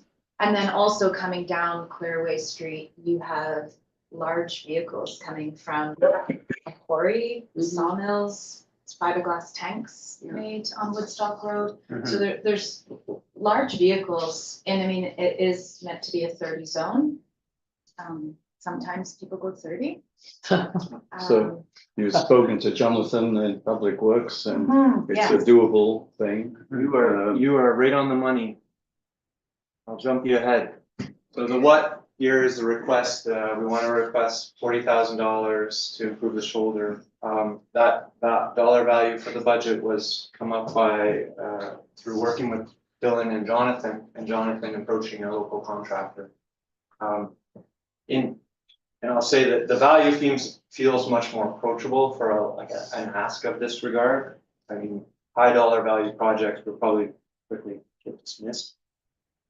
But unfortunately, but here we're talking about, a little bit of money to improve the safety along the roadway. Seems like a reasonable ask in that regard. Yeah. So it would take care of, the tree cutting, the infill, the required type of infill, and then gravel, rock on top. Whatever they would require for this type of roadway. And you wouldn't have to get into worrying about paving or other things like that. So I don't see a large So risk. where would you'd like the sidewalk extended though, right? No, No, simply not at just all? leave it as. Unless you- Yeah, I mean, so this was, our intention was to get a flat level surface to park on safely. Down the road, if the project goes through to, take care of that whole section of roadway, maybe it's the divided bike lane sidewalk. Right. Whatever. Just interim with sort of gravel or. Yeah, gravel. We tried to take like an incremental approach, so there's no sunken cost, so Yeah. there's nothing they're proposing that wouldn't be incremental to an eventual I size. wouldn't Right, lose right. money by investing it now. Great. Yeah. Makes sense to me. Yeah, Just making that area of town, I think about I live next to the old school and it's very walkable in our neighborhood and it would just be nice to get to a point where it feels a bit safer. And I mean, we are talking about parking cars, but the children are out there as well. Councilor Carter's I question. just have another question, which Sure. I was interested when you referred to what seems like an increase in the car drop off, more cars. And does that mean there's also less walking? Fewer children are actually walking to school? I'm thinking about active transportation and we're trying to up and Absolutely. decrease the car factor. So I'm wondering what's at play. You have spending theories? It's, we've had some surveys go out for that. Share it's a- the results. Of the Yeah, survey it's that a we did with parents. very complicated issue with different start times in the school. It's also the pickup, the morning and afternoon for Parkview students as well. So we have from 3-year-olds, because pre-primary can start depending on when your birthday is, when you're 3, until grade 12 kids getting dropped off there. So there's a lot of moving parts and I mean, if there was a way to tie it to more appropriately tie it to the active transportation that, we're providing better access to park and walk your kids into the school rather as opposed to try to rush through the bus loop type effort, maybe that's a way to link it better. But again, we could share some of the survey that we did. So we were also concerned whether, it was a convenience thing or if it was a busing challenge, like maybe the buses were too full or not that full rather, but we didn't find a large, I'll say, result to take back to the school board to say, hey, look at this. our This is where bus the problem is. catchment is about, well, at my house, when I live on Maple Street, there isn't a bus there, so it's walkable. It's 1.1 kilometers, doable for sure. My kids walk it occasionally. But, It used to be a bus stop though, when my kids went to school at the intersection at. I'm just on the, there's Pleasant just, and Fairmont. yes, so no, there's, so I live one house away from that, but Yeah. it's a large catchment and for parents who are both working, it's, so we are absolutely working on that through Home and School and SAC. We currently have a walk to school day where we encourage parents. Start it with me. Yeah, exactly. And you were there this year, we were Yeah. handing out apples and it's such a great, so it's an initiative we're working towards. Yeah. Always. Yeah. And we have seen improvement since the stop signs. that was, I can't say it again. Thank you so much. That was, that was This really really. is a question. Yes, Just a done. quick comment, I just wanted to draw a couple connections to other town initiatives, because what we're talking about really is active transportation planning. Yeah. Talking about these Yeah. experiments and studies done in the past and your current efforts to understand behaviors. And Mm-hmm. so at our last meeting, council approved applying to communities, culture, tourism, and heritage for funding to develop an active transportation plan. And the reason is to bring all of these conversations together and chart, you know, where are the priorities, what improvements can be made cost effectively. And so, you know, I think it fits in really well if we get that money, and then we'll be able to continue that conversation. And then later on the agenda tonight, I just wanted to mention, there is the sort of first official notice around, and I've already talked to you about it, Leo, but the intention to have time limited parking on Clearway along the actual sidewalk. So, you know, that is a very difficult place for people to park, and we would be limiting parking to 15 minutes. It would be great to complement that with this project creating 9 Yeah. off-street parking spaces. So just the connection there, because we have had a few times when cars were parked for days on that stretch, and it basically limits Clearway to a single lane. Well, parents are definitely parking for more than 15 minutes. It's, They're volunteering. yeah, they're volunteering. So we get and 9 spaces that can be, you know, unlimited time, and then the overflow goes to And those we short. also, there's also a fire hydrant on Clearway Street just before the bus loop entrance, almost at the end of the sidewalk, and that is very often blocked. Right. So these would help provide people an alternative if they feel like they don't have one. Exactly, And those, exactly. and those spaces are up by the soccer field, a little further. No, this would be like between Saltbox and the school. Oh, yeah, People okay. park like where they're up against the sidewalk, even Mhm. though there's no on-street parking room there. Right. But the 9 new sites, the They 9 would new be sites. between that and and we were talking about, From like, all in front of Baywood's the school. on. The area they've described The equals, shoulder. exactly equals 9 parking spaces, so Okay, just fair. to translate it into Mhm. parking spaces. Well, it all starts with a formal request. That's good. That's That's a good good. way to start it. Yep. Does anyone else have any questions? Great, thank you. Well, thank you for Thank you your both for that. presentation. Thank you. Thank you for your attention. We didn't get your name. My name's Callum. Hi, Cal. Well, welcome to Town Council. Nice job. It's exciting. That's Grade right. 6. That's I'm in the all right. junior high next year. Oh my Oh. gosh. Grade 4. No, I kid. You're tall for your That's good. age. Thanks a lot, guys. Thank you so That much. was great. Thank you. Cheers. Thank you. Your See ya. presentation was very welcome. Yeah, just a question. Yes. Do we need to notice a motion to remove put this on the budget next week? or Yeah, next if you'd meeting? like to do that, if that's appropriate. I would like to make. a notice of Okay, motion. Counselor Wilson, is there a seconder? Yeah, sure. Don't just Um, notice, you don't get it. Counselor Palfreyman? Ready for the question? All those, in- Just a notice. just the notice of Wonderful, motion. thank you. Thanks. Thanks. Bye-bye. Everyone, drive safe. Good night. Thank you. Even walking safe. Yeah, make our walks a little quicker, won't it? Okay, now we're moving down to correspondences, 6.1. Letter from the Honorable John Lord, that was in, your package, and I see here a response from the, NSFM. yes, the NSFM. Any Just a couple of thoughts on that, Mayor. I mean, I think it, there are others around the table been here a lot longer than I have been, but this is a fairly unprecedented kind of request from the Minister of Finance and Municipal Affairs, Minister Lord.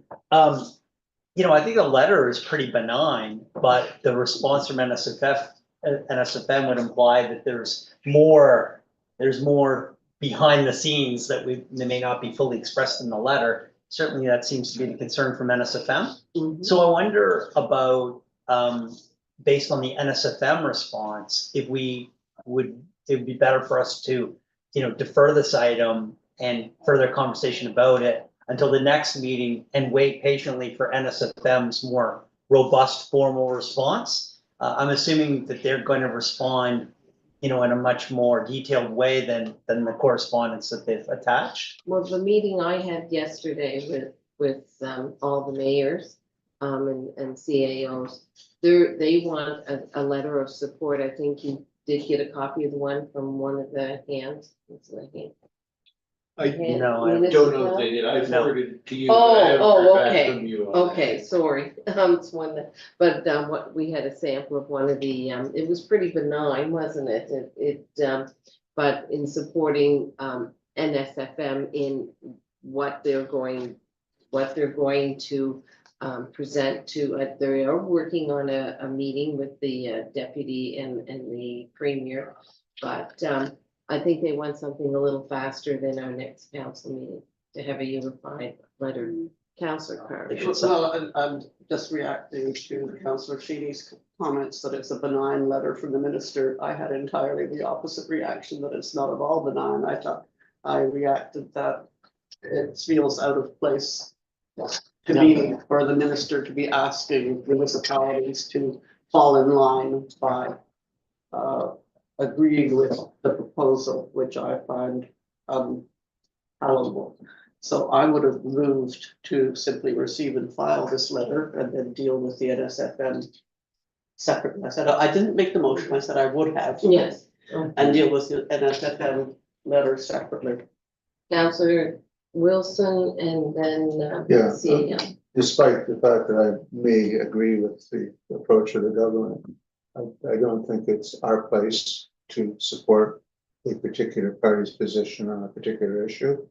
And if the NSFM wants to do it, I mean, it's the first thing they've done in my memory, so good for them. CAO. I just, so in response to your comments with the call Yeah. yesterday, and that I had pointed out the motion from, East Hands to you, so Yeah, just okay. because you referenced it, so what was going around was, did your council decide on receipt of these two pieces of correspondence and the call to, make a motion that says NSFM speaks for us and you should negotiate with them, as opposed to trying to ask individual municipalities to weigh in on these things. So the motion from East Hands, whether we want to do anything similar or not, was be it resolved that the municipality of East Hands supports the work of the NSFM in advocating for Nova Scotia municipalities to be at the table with provincial legislative and policy makers when legislation that affects municipalities is being contemplated. And that the warden, in this case, has autonomy to sign a letter expressing support of the NSFM in representing the needs of municipalities that support municipal autonomy, strong decision-making, and municipal engagement. And that presupposes that there would be a request from NSFM that all the mayors and wardens in Nova Scotia sign on to a response letter, and that would come, as the mayor said, before our council's next regularly scheduled meeting. But that request has not come. Yeah. So hence, my recommendation to defer and wait patiently for clear instructions from NSFM. If they're gonna step up to Councilor Wilson's well-made point that they're gonna be the lead advocate for ongoing negotiations. I think between the 7 of us, we have a long list of things we'd hope that they would negotiate on our behalf. Yes. Including a number of things that came up in the budget that we may have an opinion upon.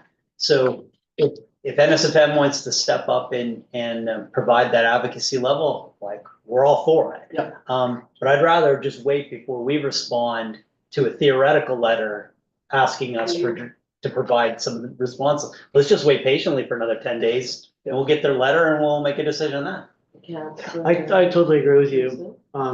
Also because this letter, the letter from the minister, speaks of resource development with no background other than what I've seen in the press, but it's just, so anyway, I agree with Joe. So I don't want to be seen as disagreeing at all or advocating for any other course of action. I just want to make it clear, because I was listening in on this call and you guys didn't have the benefit because it was only for mayors. Sure. Was that the NSFM intends to send a letter requesting all the mayors and wardens to sign it, and intends to not allow sufficient time for that to be deferred to our next regular meeting of council. So it's likely that Suzanne would have to say, yeah, I'm not empowered to sign this letter. Our next meeting of council is coming up, in response, based on the conversation. And again, like, you haven't even seen the letter, so I understand your perspective. I'm just trying to make it clear that that's probably the expectation. And, maybe we'll have the opportunity, as we've already talked about, for a special meeting in between now and our next regular scheduled meeting, So maybe that won't be an issue anymore. I mean, we see each other 6 times a week anyway, so It's like it's so much Yeah. better. pardon my. Councillor Carr. Well, first of all,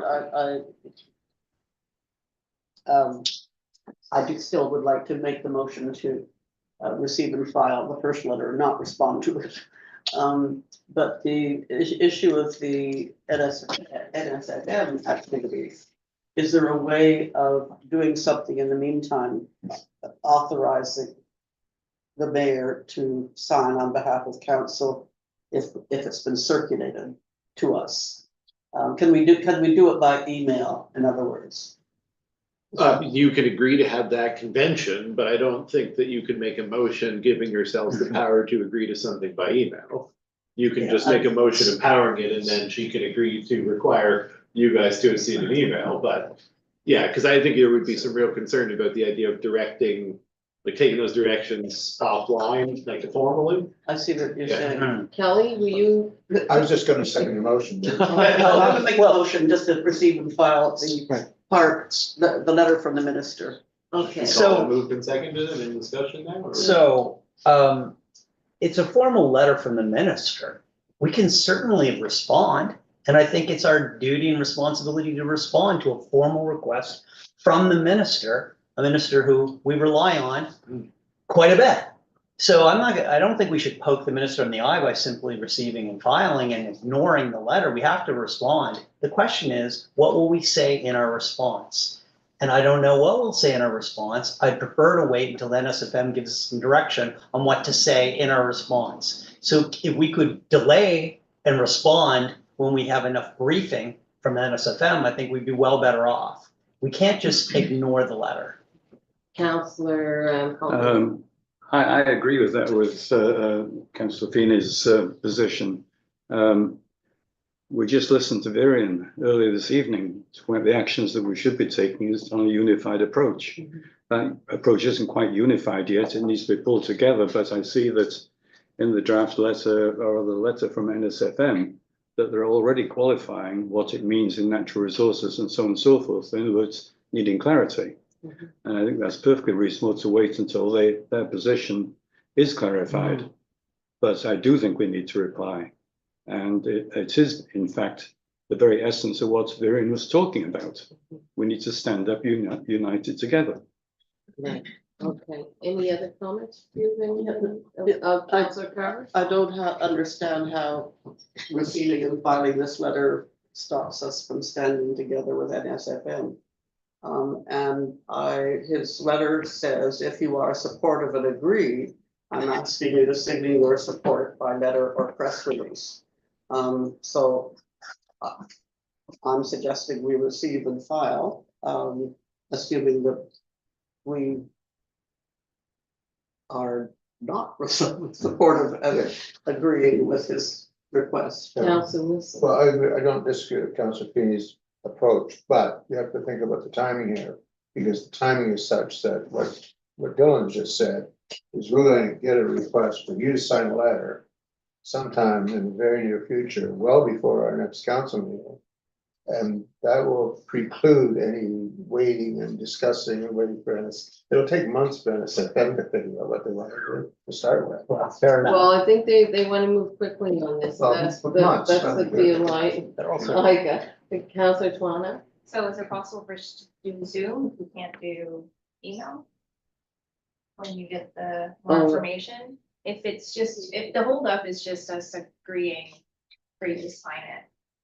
Yeah, my only point, and like, you don't have to formally agree to the mayor to sign a letter, you can pass letters of occasion and sign without some formal direction. But if there was a desire to make formal direction, our policy prohibits making it by email or a fully remote meeting. In this circumstance, it doesn't really have to be, you just informally say, we're fine with just saying yay or nay based on whatever comes and go from there. And, you know, if you make a formal motion and then have the informal conversation anyway, or don't make a motion, then have the informal conversation anyway, that won't change anything. And if you decide that that's contentious and a formal decision is required, we can scramble together a special meeting in person, because as Colin said, we're here all the time. And I thought that Chastity Vino, who is our regional representative, said they had met yesterday morning, the CAOs and the mayors met yesterday afternoon. And then there will be one for everyone, all the elected officials, I thought, coming forward about I'm this not totally topic. clear on that, but that doesn't mean that Well, wasn't the she case. seemed to indicate that now whether that is what she meant, but there may be more coming out that you'll be part of to hear what the conversations were from Sydney to Yarmouth. Right. You know, there were mixed approaches from different people, but we know we have to be united. Yes, May I Councillor again? Carroll. I would be prepared to withdraw the motion if we, to support Councillor Feeney's approach. If it's a simple one-liner. Thank you for the information in your letter of blah, blah. And we will be working with NSFM for a unified response from NSFM. Something along with that. Okay, so, well. So you're suggesting a response? Just Yeah, very, a response. Acknowledgement, really. thank you for the Just letter. thank you for the information, Mhm. and we will be responding via NSFM or something to that Mhm. effect. Like, you know, to be frank, like, I'm all for the elimination of interprovincial trade barriers, So, like, sign me up. The yeah. faster the province can do it, the happier I'll be. Yeah. And I think there's a wide consensus across the whole province to do, and the nation Yep. to do that. So that part of the letter, no problem. With regard to the other elements, I mean, it's just very, you know, nebulous. What, Yeah. like, what is it that they're referring to? We So- already know what's fracking. Well, It's good, it's I mean- one, that's one. so, I mean, if that was mentioned in the letter, then I, you know, my concern would be as high as everybody else's, but it's not, so I wonder about waiting for clarity on that front. Anyway, I don't think waiting another 10 days is gonna hurt us. We've got a meeting on the 7th, another meeting on the 11th. I mean, there's no shortage of town council meetings. And we know, Mayor, we're certainly willing to meet you anytime, any place. All you have to do is make coffee and we will show up. Okay, well, let's put this to a vote and see what happens. Okay, so do we have a motion? Yes, the motion, and Okay. it's been seconded, and the motion was to receive and file the minister's letter. Should you have it and respond later? And, no, just, okay, we will, But- okay, the but- motion but is. Didn't you, sorry, I'm sorry, didn't you just say that we would receive and respond? No, because there's a motion on the floor Yes. right now that's been seconded, so it's already on the Okay, floor. all right, So what I'm suggesting is that we deal with that motion. sure, okay, got it. Vote, see what happens, and then if there's another action or motion Thank you. needed, then Okay, I we'll see what understand. happens. so are you all clear on the motion? Yes, now I am. Okay, ready for the question? All those in favor signify with aye. Aye, yea, nay. Okay, we are. Mayor, I'd move that we defer item 6.1 till the March 11th council meeting to revisit it. Okay, is there a second for that? But Yes, okay, just. Yeah, okay, all we're I would say, doing is- well, yeah. Deferring the minister's letter doesn't change your ability to respond to a letter from NSFM in the meantime. Just keeps it on the That's agenda. fine. Okay. And then when you get there, you could just receive the file. Just keeps it on the agenda. Okay. Okay, is there a seconder for the motion? Yeah, Councillor Paulman has seconded the motion. Although, I don't Any see the point, discussion? discussion on the motion, I don't see the point of forwarding it as opposed to for discussion later, as opposed to simply writing a letter now saying thank you for the information, Well, and we'll be working with NSFM. it's So simply. I'm gonna vote against it, that's all. It simply allocates time on a future town council meeting to revisit this topic when we're in receipt of the information from the NSFM. So that's really all, the only virtue of the deferral. okay, But could we also have a motion to respond well, politely, let's do one. one at a time? Yeah, one motion at a time. We are always polite. So the motion is to defer consideration of the minister's letter to March the 7th. March the 11th. Yeah, which I think, just for clarity, if this passes, you can't really have a motion to then respond to the letter. at this point. You'd have to wait because it's been deferred if this passes. But what if we can respond next Yeah, yeah. Friday when we have the special meeting? I'll just amend the motion to a future town council meeting. Okay, thank you. Problem solved. Okay, and who's Is that the okay with the and the seconder? seconder, good with that? All right. Any further discussion? Being none, all those in favor signify with aye. Opposed? One opposed. Do noted. All right. Any more conversation on the correspondence? Being none, we are going to move to staff reports. 7.1, staff report to council February 27th. So you all have that in your package. Mostly just taking a bunch of things off the list that are otherwise covered in reports. If anyone has any questions, I'm happy to take them. The questions for me.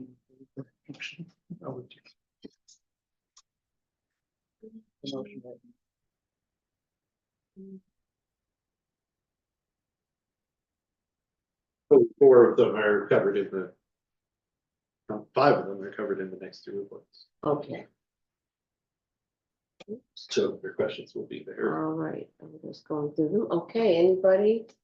No? Does someone want to make a motion to file and Receive and file. receive and file? Separate Receive and file. I'll get the language around. Normally, Oh, actually, separate receive for information. information. Yeah. Yeah, receive for information. Is there a seconder? I will second that. Okay, Deputy Mayor has seconded.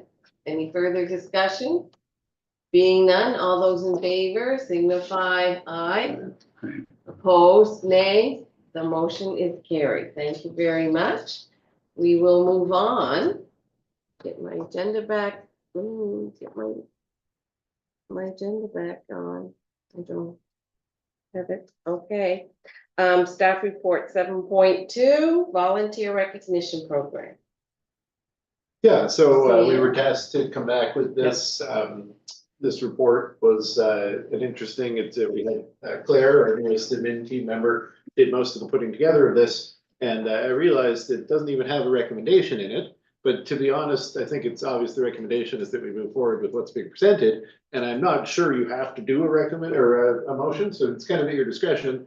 We're saying we're doing this now I had and. pre-written a motion if you wanted to use it, just adopt the Yeah, sure. proposed volunteer recognition program. So, yeah, I mean, if somebody would like to throw that in there, but happy to take any questions before that, if. Please make that motion. Yes, Councillor Wilson, and second by Councillor Carver. Is there further discussion? No. No?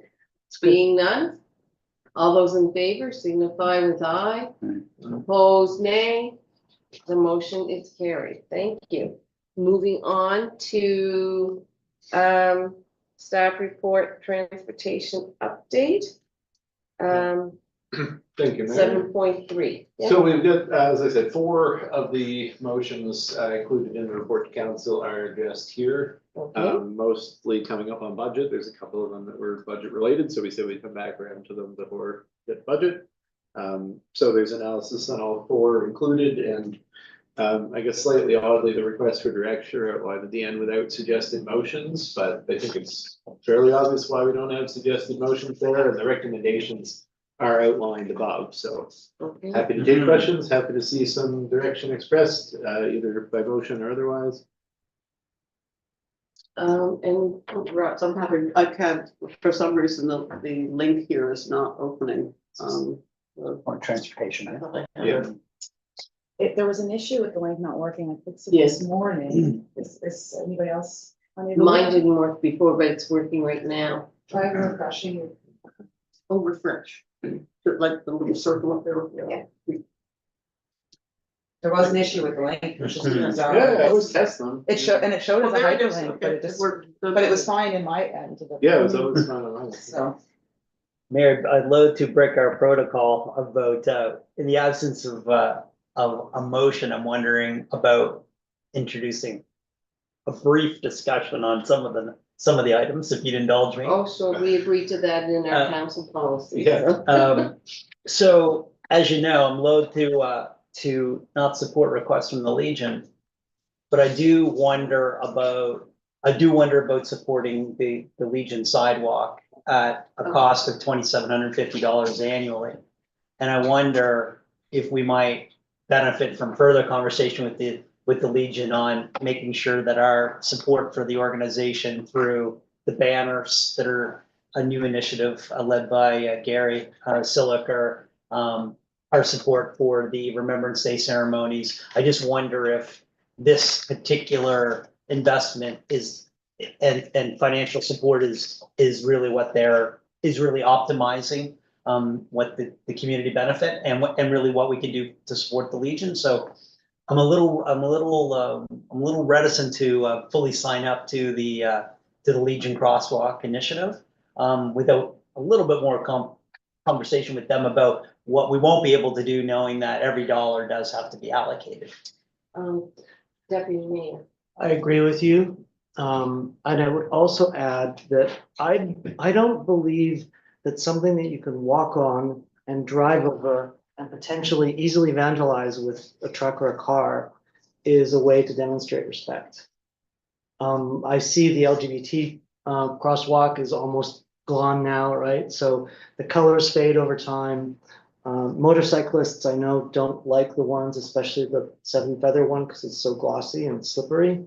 Mhm. I just think it is such, it's the opposite of what they are intended for. And they are often in the news now, right? When people are being racist on them, and then the racism stays and the tracks stay, right?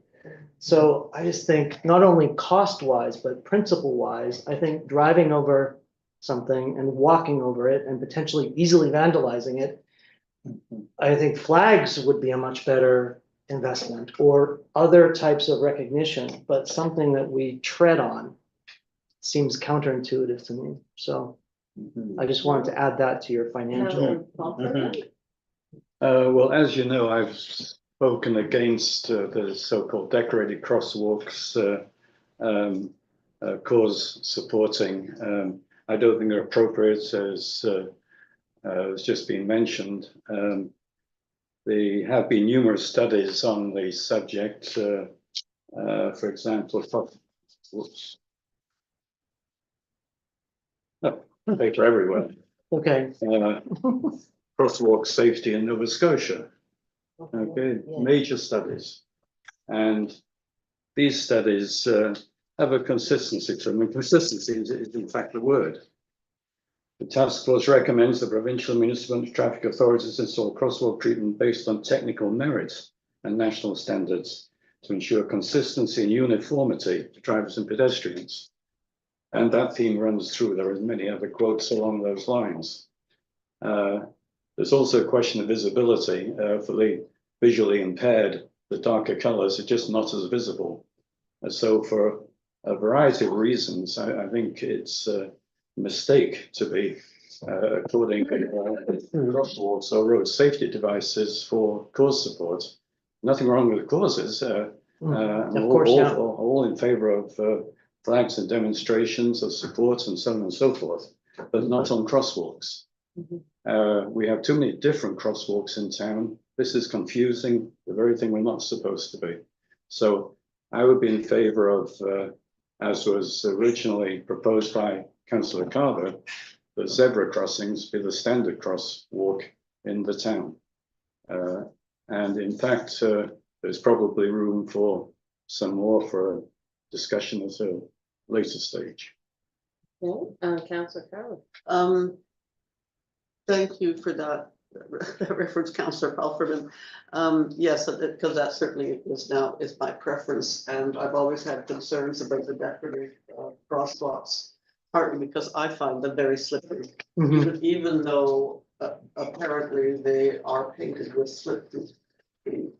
But I have slipped on them, and I know that Dr. David Abriel slipped on the painted sidewalk and fell to the ground. And you can imagine what a fall that would have. Yes. So, I mean, it's not just me, people find them slippery. So, and I really appreciate Deputy Mayor's comments about the respect and that feeling of disrespect of having them underfoot. Yeah. There's something wrong about that. Yeah. So thank you for that. But then it suggests to me that we may need to have a policy somewhere about not I think having that's what decorative Councillor spaces, Paulson if we wanna was go that far. hinting at. Yeah, yeah. So I don't know how that would work, but it's a little bit the same as not making declarations in a way. Right. It would save us from having to choose which one will have a decorative sidewalk for Right. this month. Yeah. And I totally appreciate the request from the, Absolutely, the Legion. so what are we gonna move, some motion here? There's one, Request, yeah. there isn't one yet, There's, that's how I feel about it all. Councillor Wilson Well, I and just- then CAO. I just agree with, I like very much what the deputy mayor said about this, and I guess subliminally, I've been kind of wondering about this all the time, since, you know, since the guys were doing wheelies on the indigenous one that we put up a couple years ago. But this is, the timing is perfect, because we're gonna rip Edgewater Street up. All we need to do is clean up the one in front of the grocery store and declare a policy, we're not gonna do it anymore. We're done. Okay, CAO. Just speaking to the notion of a transition and policy, you know, I've had so many people tell me in the 15 years I've been involved with decorative crossings, how important they are to the public. So, you know, I do caution council in, you know, making a concerted effort to respect that in the transition. I can think a few things that we've done for that price tag that as many people have told me was important in terms of their representation of their life.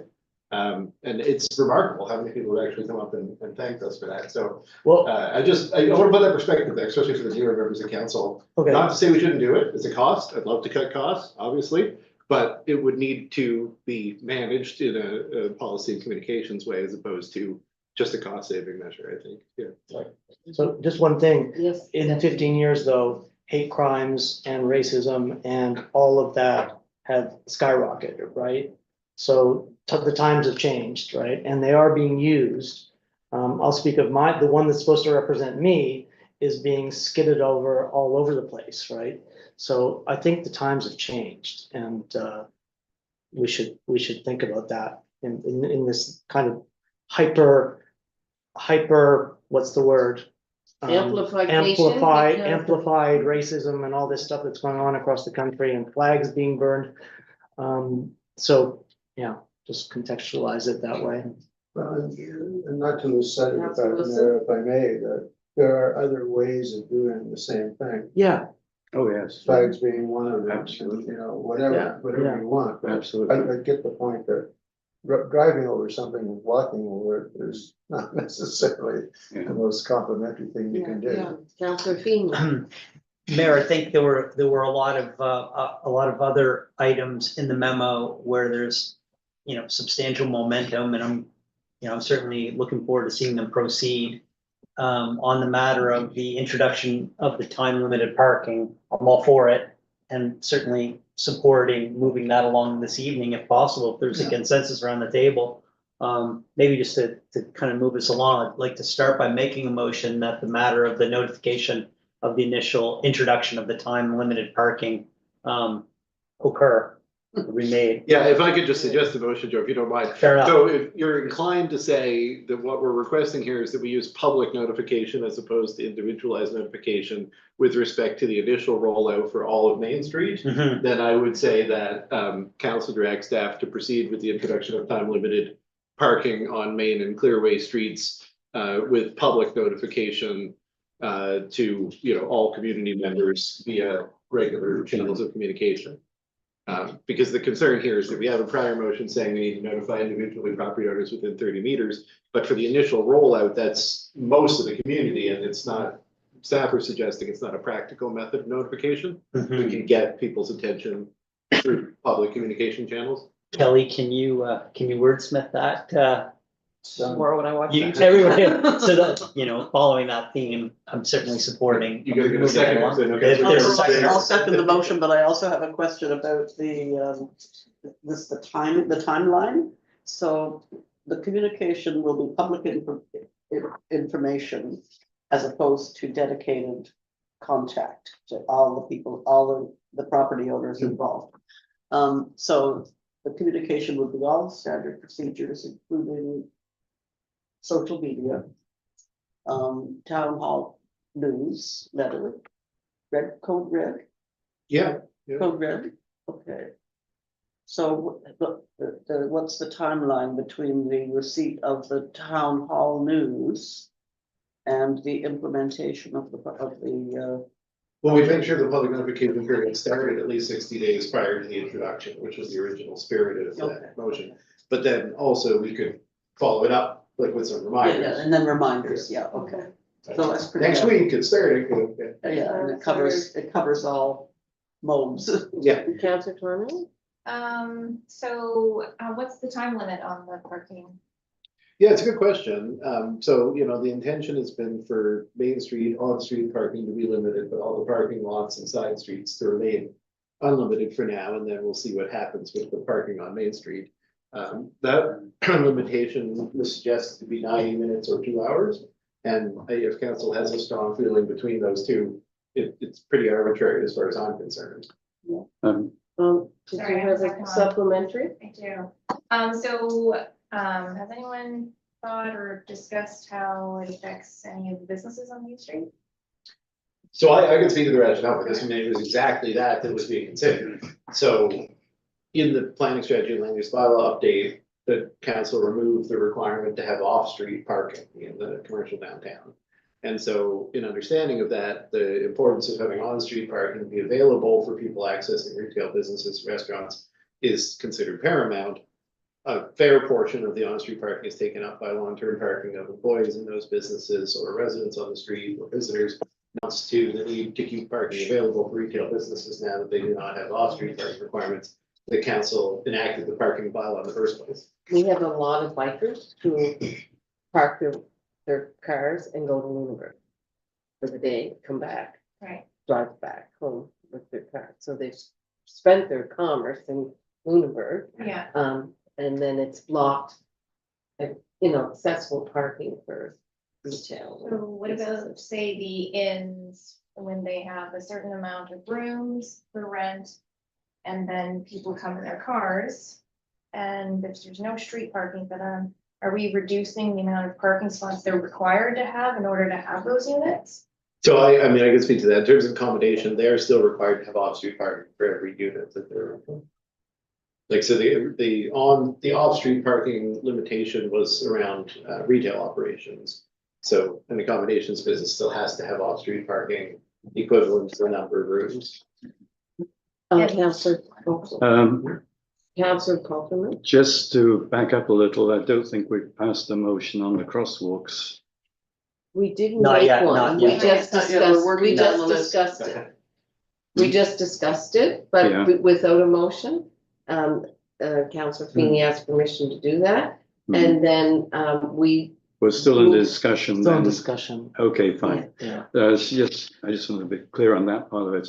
So far as the parking meters are concerned, I frankly don't see that it's appropriate. The street itself is not wide enough between the, let's say, the Bank of Montreal and the pub to carry parked cars. To me, this is a piecemeal approach and doesn't deal with the overall subject of parking availability.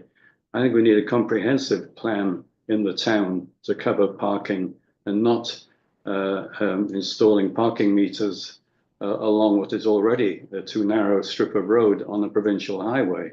It's dangerous along there. Secondly, I can't say I'm up to date on parking meters, except struggling with the electronic payout one there are thing. no parking. Oh, this is just a There's limited. parking signage. Oh, okay, fine. Well, that helps a lot Okay. as far as. We didn't want to be rude. I was thinking, wow. Parking limited, okay, signs. How is that going to be administered and managed then? Our bylaw.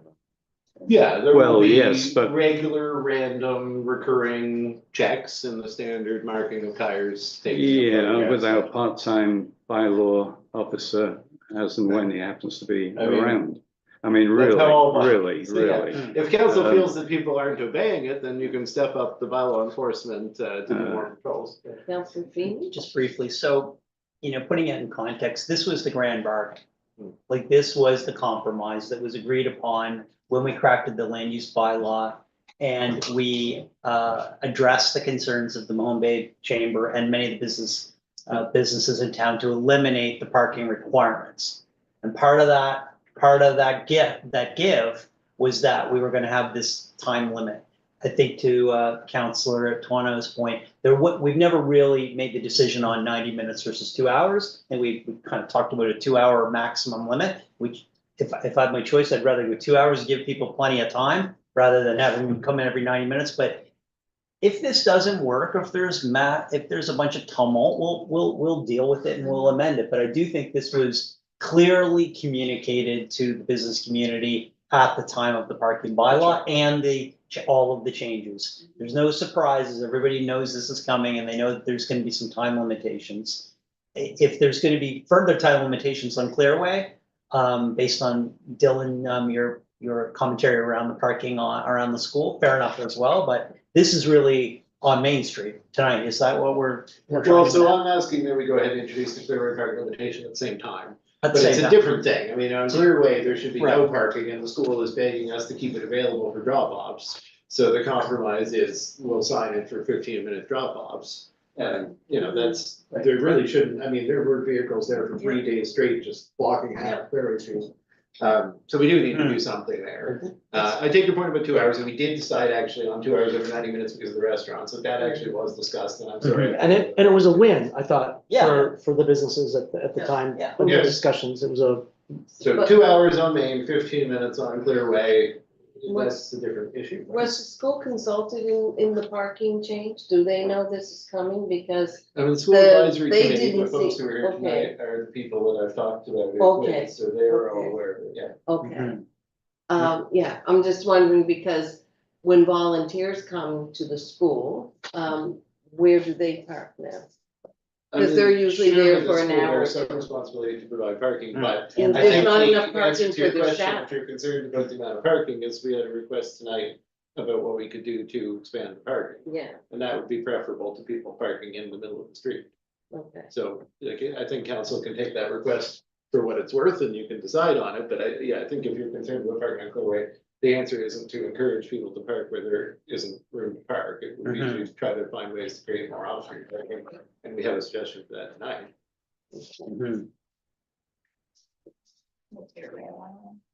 Make all of them. So this is a little bit sideways. How do we deal with the request for the $40,000 and that part of transportation? I mean, at any point, somebody can give a notice of motion. Okay. I recorded. Oh, that's was right. You Oh, did. that was on that, okay, yes, Thank you. Oh, the parking. Is it just gonna be Main Street? I thought it was also gonna go up places like Pleasant Street. We were originally gonna just start with Main and then see if it just diverts everybody to like those side streets and how the flow's going, and we can always, the bylaw allows us to just keep moving Okay. with it, but. In to Claremont, start with, was we're gonna there start with Main. time, weren't there going to be like some 15-minute around the pharmacy?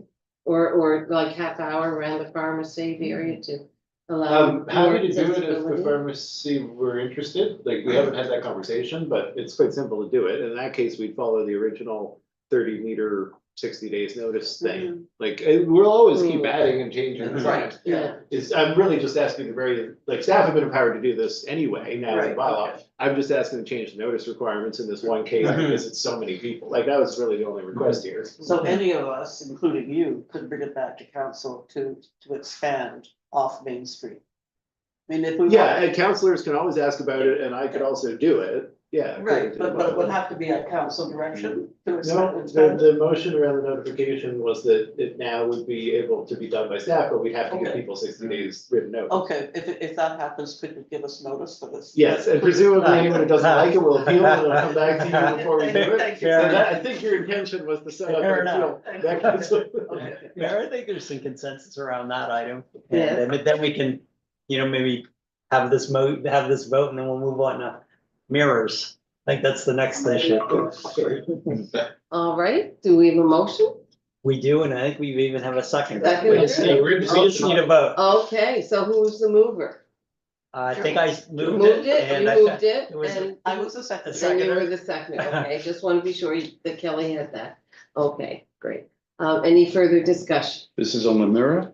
No. No, pardon. no, no. Christ, I'm losing track of it. This is on 2 hour limitation of Yeah, parking on Yeah, Main. yeah, okay, The first, we'll see yeah, if the this works. parking, Okay. no parking meters. Yeah, Okay. just a 2 hour limitation on Main. Okay, all those in favor signify with aye, opposed nay, Mhm. 2 nays, okay. And the comms committee may or may not have some suggestions about communication. Yeah, I would figure this is something we Yeah. talked about. Yeah. there. Okay, very good. All right, moving on to So we're still on Item- the same item. item, yes. and Pleasant this- and Main mirrors. This is the mirror. Okay, I would like to move that we do install the mirror on a pilot basis. Can also, I would second that. Mhm. okay. Okay, we have a mover and a second, we can have discussion, Paul Freeman, I think we were doing. No, Penny seconded. Yes, but you had your hand up. Oh, yes, I did, yes, Yeah. indeed. Okay. No, a little while ago, and this has been discussed, Councillor Wilson had what I thought was the obvious answer. A line on the road that if you want to turn left, you are in the middle of the road, you have visibility. If you're turning right, you don't need the visibility because you've got all the vision to the left. It's not a big deal. I mean, the mirror is not a big deal. It's just that it's not necessary. I think Councillor Wilson is exactly right. And I go down there every day. You park in the center of the road. You do But creep. you're over the You crosswalk, do. aren't you? The mirror is not going to change that. No. In any event, it's not the biggest deal in the world, frankly, but So you're saying paint a left turn lane? Yeah.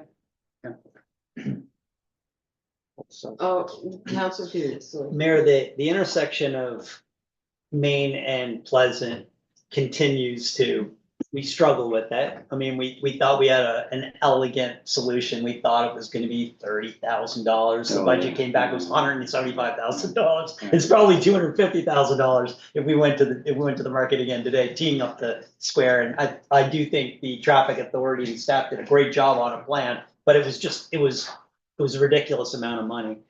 And then we've had further conversations about trees blocking view planes and signs and all kinds of issues around that. I'm all for experimenting with the mirror, but I'm wonder about where the mirror would be placed. Is the mirror gonna be on a big pole right on, like where would the Be mirror across the be street, relative to right? the sign On for the on inn? Busiest pole in town, yeah, I mean, we Yeah. finally been tacking on that gigantic pole, I mean. Okay. It's the only place it could be. It's right across the street, right? So when you go up, you look up and you see, Yeah, yeah. It's very European, right? okay. They do it all the time. and then people are looking up and not at the road, and the people crossing it.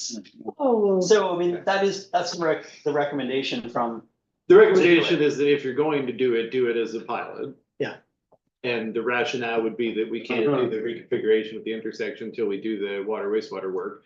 At yeah, which point 75% of those costs would be reinstatement, so, Joe's point about the cost becomes Like- less significant. I mean, Digging it all up anyway, it's not difficult. I mean, if money was no object, and of course, it is a big, huge object, but if it wasn't an object, I think teeing up that road would be a really elegant improvement, but Absolutely. we'll get to Someday down the road. some council many years down the road. Councilor Carver? Thank you. So it must be a matter of perception or how talented your eyes are at seeing around corners and around cars that are parked that are blocking the view, because I find that turn at the bottom of Pleasant hair raising at times, and it's particularly challenging too sometimes when the sun's at a certain level, so the main street traffic that's going west is blinded. Yep.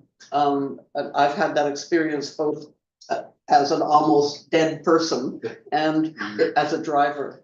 So it's very tricky there. So whatever we can do to enhance the sight lines, but I like your idea of painting a left hand and a right hand turn.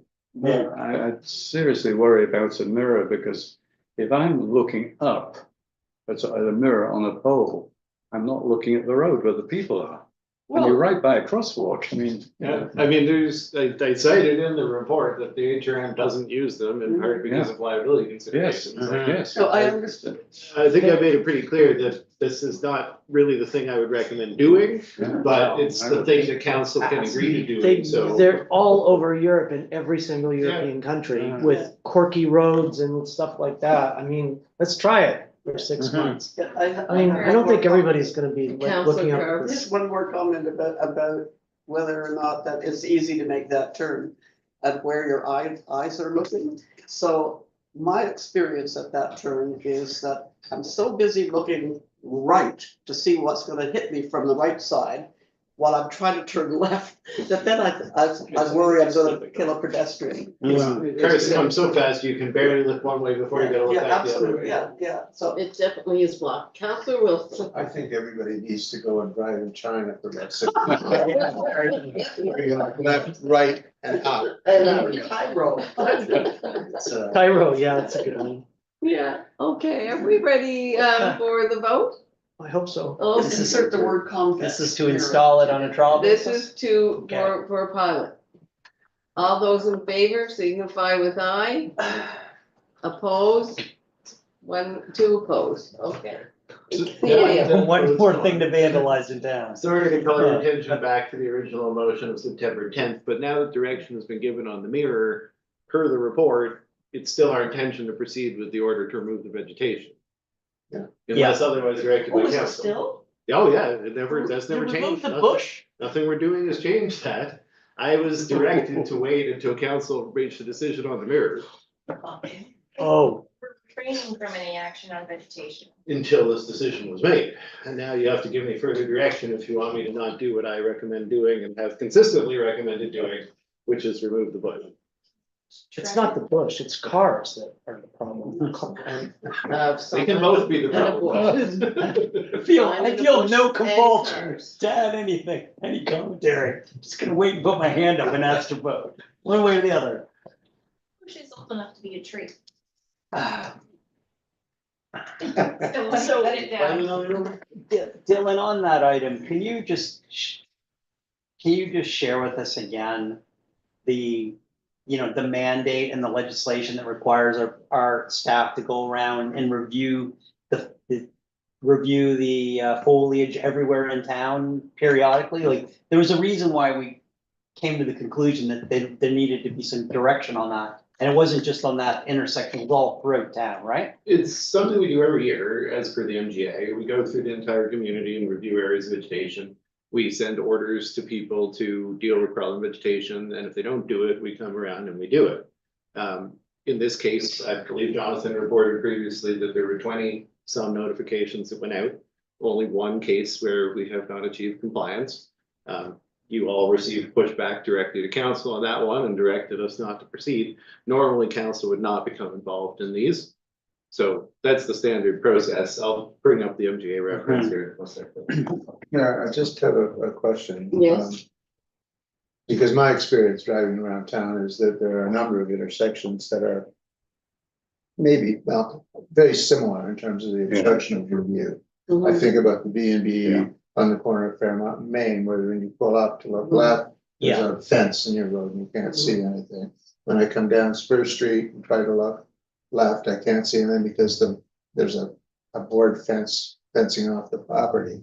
And Bill Lewis has a hedge that you can't see anything off Maple Street, and on and on and on. Pond Street. If you wanna chop down the pom tree and knock yourself out, but I think we need to be very aware that we aren't acting equally in all situations. Yeah, there's no If we do that. consistency. Mhm. Yeah, Well, I mean, be that your opinion. Yeah, it's my opinion. It's the job of staff to do this. I feel staff have carried this out professionally and have evaluated all of the corners. And whether some of the other ones feel like an issue to you, this one still does. And two wrongs don't make a right, so it's really not a relevant consideration to whether this piece of vegetation should be removed.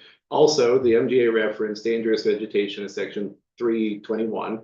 And it's about vegetation, so that answers your question about fences Oh, and other okay. things. So it doesn't It's also count. why I can't order the removal of the sign that is at least equally a problem with this location. I'm very happy to order the removal of, but that's not what this section of the MGA tells us to do. It's about dangerous vegetation. Okay. So with respect to dangerous vegetation, it essentially says that we may make an effort to identify and order the removal of vegetation.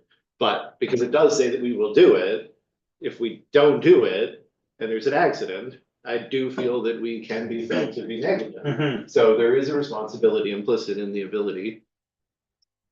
Councillor Feeney?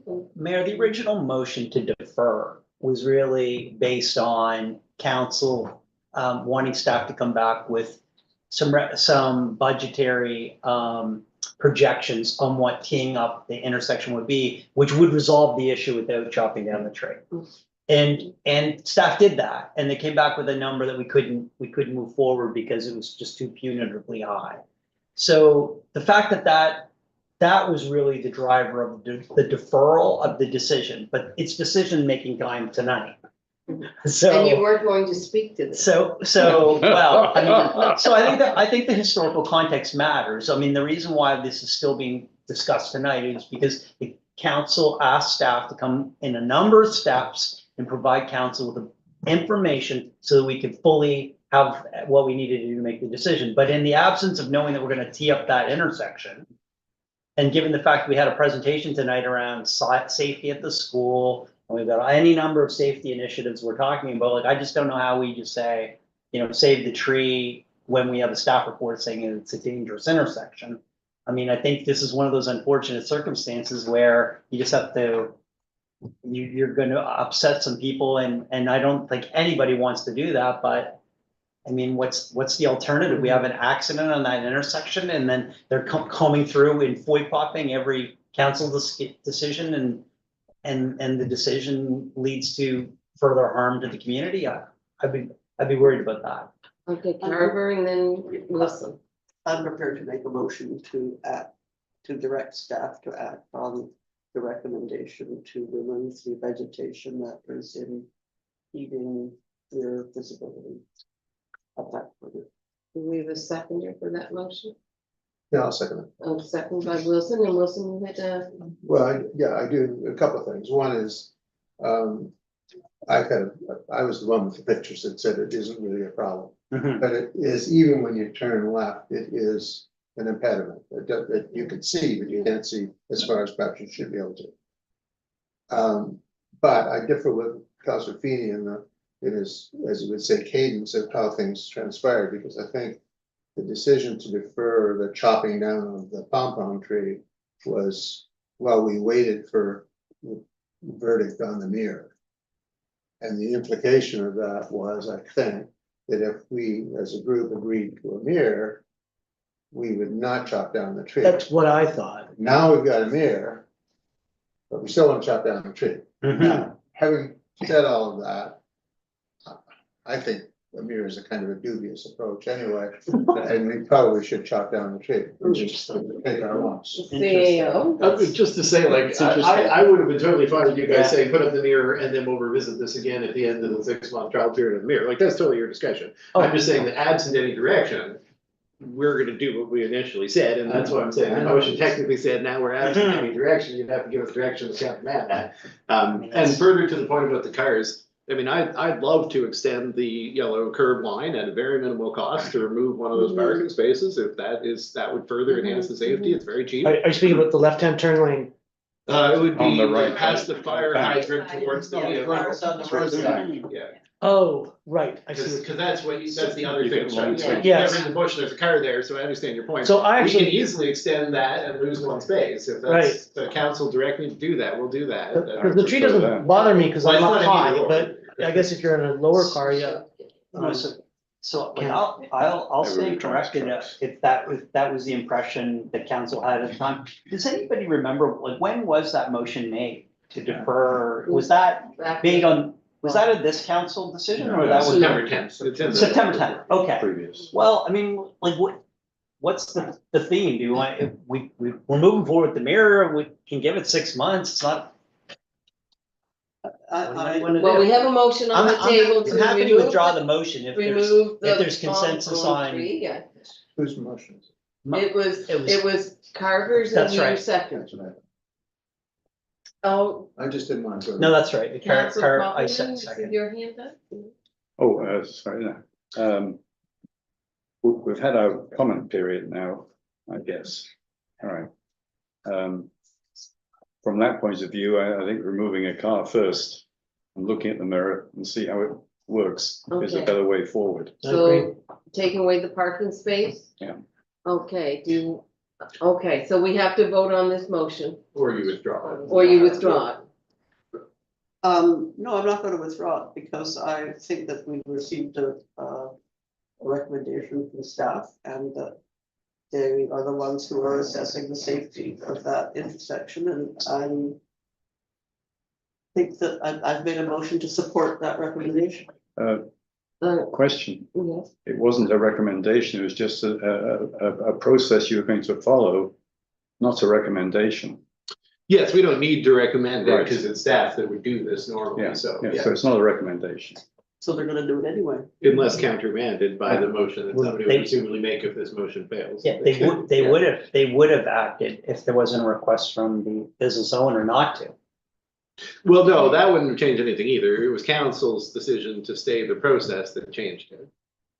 But, you know, ultimately, if this motion fails, I'm presuming the next motion to come forward will direct staff not to do anything about the vegetation until the evaluation report on the pilot with the mirror comes through. I would make a And And motion. I would also hope Or we you do the would- removal of the one parking Fair space. enough. Yeah. And the- So let's let this vote happen. okay, let's take the vote. Everybody ready for the question? Yeah. All those in favor of removing the tree, Bush. the bush now, Is that the motion? signify by saying aye. Hi. Opposed? Okay, then I'm expecting a second I motion. would be pleased to make a motion to defer the chopping down of said tree until Vegetation.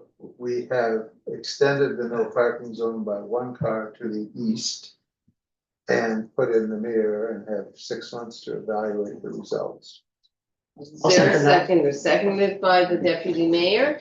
Is there further discussion on this topic? Being none, I'm calling for the question. All those in favor signify with aye. Aye. Opposed, nay. One nay. The motion is carried. Thank you. That was an interesting discussion. There you go. I feel like I need to go somewhere. Now we get to. Wheels of government. Ah, Zebra crossing, okay. Zebra crossings point, if there's an intention around it, is to refer to budget. Conversations happening. Yeah, okay, we're getting a little silly here, and I know it's getting late, and now we have an early morning tomorrow, so CAO. Oh, I was just trying to say that with respect to the crosswalk markings, if council's inclined to proceed with the zebra markings in the areas that were previously marked with the two white lines, then you would just say that staff include the cost for the zebra markings in the 2025-26 budget. So if somebody wanted to make that motion, that would be a potential motion. We're just trying to help make it easier. Okay, moved by Second. Catherine, second by Carver. And just to clarify that would be the cost of having all crosswalks as zebra crossings. No. Eventually. It doesn't speak to the decorative crosswalks, but it speaks to the standardization of the other crosswalks. oh, no. It doesn't speak to, it doesn't speak to that, but we know that. Council will subsequently have to come up with a plan if you're gonna remove the decorative crossings. But This just speaks to adding the cost to change all of the other two white line crossings the zebra crossing. But the Edgewater ones, we're gonna have to deal with that because the road's gonna be dug up anyway, so will they be replaced? And will that be discussed at the time? I would say that's a subsequent direction that will be needed at some point. At the time? Well, at that time or any time in between. Council Pfefferman, you want to say something, I can tell. Yeah, well, we had a fairly extensive discussion surrounding the matter of the crosswalks and determined, I think, that there was a reasonable consensus anyway, that crosswalks be treated as road traffic vehicles and for purposes of protection of pedestrians and vehicular traffic, that they all be zebra crossings, irrespective of whether they are currently decorated or not. We talked about maybe making an effort to introduce that in a considered manner, but it could be introduced tonight if. No, I didn't introduce it saying tonight. people will perceive it how they We perceive had it. the because we have discussion. Not done any of the policy groundwork or anything we talked about. Okay, but we have a motion already on the table. That would be a step. Did we? Yes, Yes. yeah, Oh, yeah. sorry. Wilson made the motion and Carver did the seconded. So do you want to amend that motion or do we, no? Okay, so That motion just speaks to, Taking the straight line crossings and making them Yeah. all zebra, and it excludes totally the decorative ones that we have now for later days. Okay, so as part of the discussion, the LGBTQ, the pride crosswalk is already a zebra design. And it's. no, the No. one, that's over by the Lutheran church, isn't it? No, by the grocery store. It's already a zebra design, although the bars are colored rather than white. Oh, So it's still a zebra design. Well, yeah. You've never met so- a zebra. So, and I'm gonna vote for this motion. right, Counselor Feeney. just to clarify, so, I think we did have a good conversation. I think there is kind of alignment on the second phase of the discussion, which is the sustainability of the cause sidewalks. Whether it be Legion or First Nation support or Whatever comes the along. Pride or whatever the next one is. But I just think we need a little more soak time on that topic, and we need a communication plan on, basically, we would be eliminating those two sidewalks.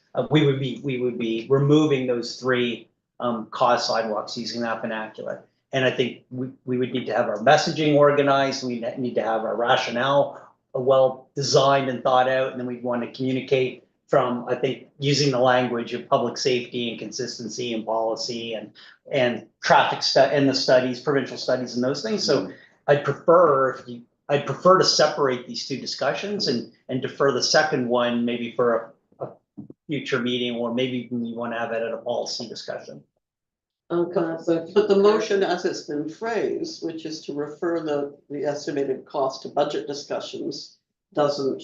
You're right. That's all it does. Yes. You are right, Councilor Carter. I agree with you totally. I would prefer if we just did that one tonight, and Yeah. maybe we defer the other Yeah, item the for other- a yeah, later yeah. date. Okay, Not forever, Brian, just maybe when it's not 11 o'clock at night. Brian can just put it up as a motion at his discretion. No, fair enough, fair enough. It's up to you. And we'll have the money arranged or pre-promised, as it were, Mhm. if we decide. So it's to- just savings of like $10,000 a year if we stop doing them. okay, any further It's discussion? not the money, right? No, it's not the money at all, that's for sure. So as it stands, do we need a notice of motion for this discussion to? You can provide one now, but you can provide one anytime, like every member of council is entitled to make a notice of motion 5 days prior to any meeting. So it's at your discretion if you want to give one tonight or give one in the future at any point. So after we vote on this, then you Okay. can give your notice of Okay. motion. So are we ready to vote? All those in favor signify with aye. Opposed? The motion is carried, and would you like to give your notice of motion now or later? Yes, but we are in a compressed time. You don't have to get your Just- wording right. You just have to say it's your intent to include the motion Okay. on the next agenda. And then get it to Kelly 5 days prior to the meeting. Okay?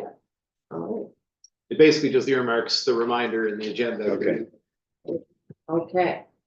That motion is done, okay. I usually give each year, you get about 2 transportation reports with all the complicated transportation stuff, so Mhm. congratulations, did your first one. Okay, so we're moving on to council items, and Councillor Feeney, you have the floor. Mayor, I'd move that, council, direct staff up to approve an appropriation in the amount of $260 to support the Mahone Bay Community and Bloom Group's participation in the national program, which will cover the 2025 fee, which we understand is due tomorrow. Okay, is there a second for that motion? Deputy Mayor? A second, oh, I have a question, is it 260 or 280? It was 260. Mhm. okay. There, just before we vote on that, there was also some discussion about about providing some direction to them about the registration as a corporate. Oh, yes, Is thanks. Dylan, what's the right, are they a corporate, It's been a long night. Just a registered registered society? Yeah, Thanks. And then we thought that the fees associated with that was $40 a year? yeah, it was, well, I'll go look. It was $40. I'm just wondering, from a efficiency perspective, if we should bundle those two things together and make it around $300 and also, so support the fee and the corporate registration? Good idea. Yeah, good idea. Yeah. So, If needed. if needed. Fair enough. We okay with that amendment? $43.60. To $305? Okay. Okay, Just ask to, hers has been on, you can pull it out and Mhm. So that's in the pull it, you motion, can plug. Yes. and Like, who what's this seconded? Penny can plug Penny, it. did you? Colin. Oh. Colin Good with seconded. including $43.60 extra in the motion for Yes, society. yes, registration. Absolutely. Yeah, okay. It's mine's plugged in over. Let's share. 10 o'clock is You're the done? voting hour. Yeah. So we just need to. You get vote. that? We just need a vote, Mayor. we, 300. you made the motion and Colin. Colin Deputy Mayor, seconded it. Deputy Mayor. Okay, Yes, are we ready for the vote? All those in favor, signify with aye. Aye, thanks. Opposed, nay. The motion is carried. Community and Bloom. Okay, gosh, it's almost 10 o'clock. Council Wilson, you have, the floor now. Thank you. First of all, I have to apologize because I did this kind of backwards a little bit. We had 4, I think, people who had applied late, well, 3 who had applied late, and 1 person who had applied but didn't find a home in the first round of events. So your committee got together with Eric and decided that it would be best to talk to those 4 people and see if we could interest them in the open slots that were available. Sure. And we did that, and they have agreed, pending approval by this body, that they would be happy to serve. And so I have a motion that says the council appoint Tammy Turner to the Asset Management Committee, Lori Roberts to the Climate and Environment Advisory Committee, Lenz Geck, yeah, to the Heritage Advisory Committee. What was that name? that's Lenz good. Geck, Geek. And Lori LaFont as to the Heritage Advisory Committee. Okay. Fantastic. Four new names that Fantastic. are new to committees here, I think. Sounds like. I'll which second is that. Wonderful. Second by the deputy mayor. We ready for the vote? Mhm. All those in favor, signify with aye. Opposed, nay. The motion is carried. And welcome those people. And I Yeah. guess I'll be. That's two on Sending my another- committee, right? Yeah. And it brings climate and environment up to the Great. the 7, Mhm. which then makes any voting, odd, it's an odd number, which makes voting. Yeah. And she, Easier. great, wide experience. More And participation. wider experience, we got, of course, that part. That's great. Welcome. Great, well, thank you, Lots of talent. and welcome those people, and they will receive their letters in the coming week or so, right? Okay, great. All right, our committee reports, 9.1, SODA, their monthly report is circulated. I found this one a little easier to read. I don't know if you all found it easier to read. It's not as busy as the previous ones are. So I don't know whether they changed their font or whatever, but I find this much easier to read. Yeah. And when I tried to print it off at home, it sometimes What do you need? works. So, They kicked me out, I guess. I tried. would someone like to, have any discussion on this, or did anyone want to just, make a motion to accept? I'm happy to move that we accept this report for information. Okay.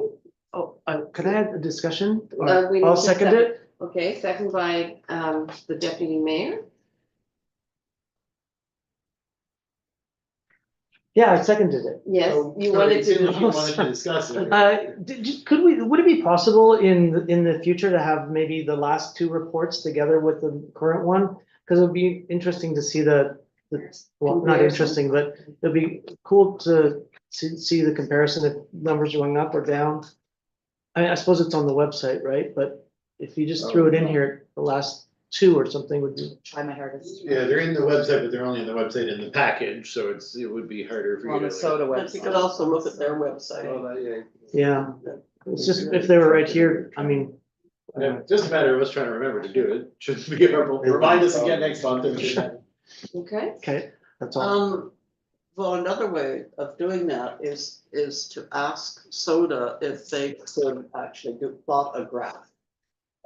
To show change over time. Yeah, Is that what you're hoping? that's kind of what I'm kind of curious in the trend line. The trend line, well, I think it's worth asking them actually if they could do that, because I have another question about their report style, which is that I close it now, but they say that the total number of cases open, but it doesn't say since when. They don't have their opening date there, so Okay. you don't have a sense. so Rebecca, would you communicate that, or would it be you, Kelly? We don't have. I think generally with SOTA, it's kind of up to the individual members of council to choose to communicate back to the organization. We have no official link to that. No, I think it would be a They're little just weird part for of us to that. start sending them official correspondence through Kelly, Okay. asking them to change their report. I think these are suggestions that you, Mhm. as people who are interested, might just give to them directly. okay. Okay, sure, I yeah, think that's probably, no I problem. mean, in the meantime, we'll do what you suggested, if we can remember to do, to doubling up on the reports, but. Sure, I don't want to make work projects for anybody, so I can always ask them. Okay. All right, moving on to new business, there was no new business, was there? No, so we're towards the end of our meeting, are there any online questions there, clerk? No, That's it. How so. many are- Seeing cameras. Eight right now. Eight? Good, okay, well, thank you for tuning in, and I'd like a closing motion, now, I think, to, Yeah, that one is, yes, that's Um, true, yes. Closed session. to go into closed session. I'll move that. Okay, Counselor Feeney has made the Second. motion, second by Counselor Wilson, and we'll say, Please state the reasons we're going into closed session. I think, that was reported, you added that to the agenda. Contract. Contract I think just looks to remind negotiation, us that it's supposed to be in the motion. and in the Oh, yeah, motion, fair enough. okay, and for contract No, we're here now anyway. discussion, ready? Mhm. Okay, well, good night, everybody. Good night.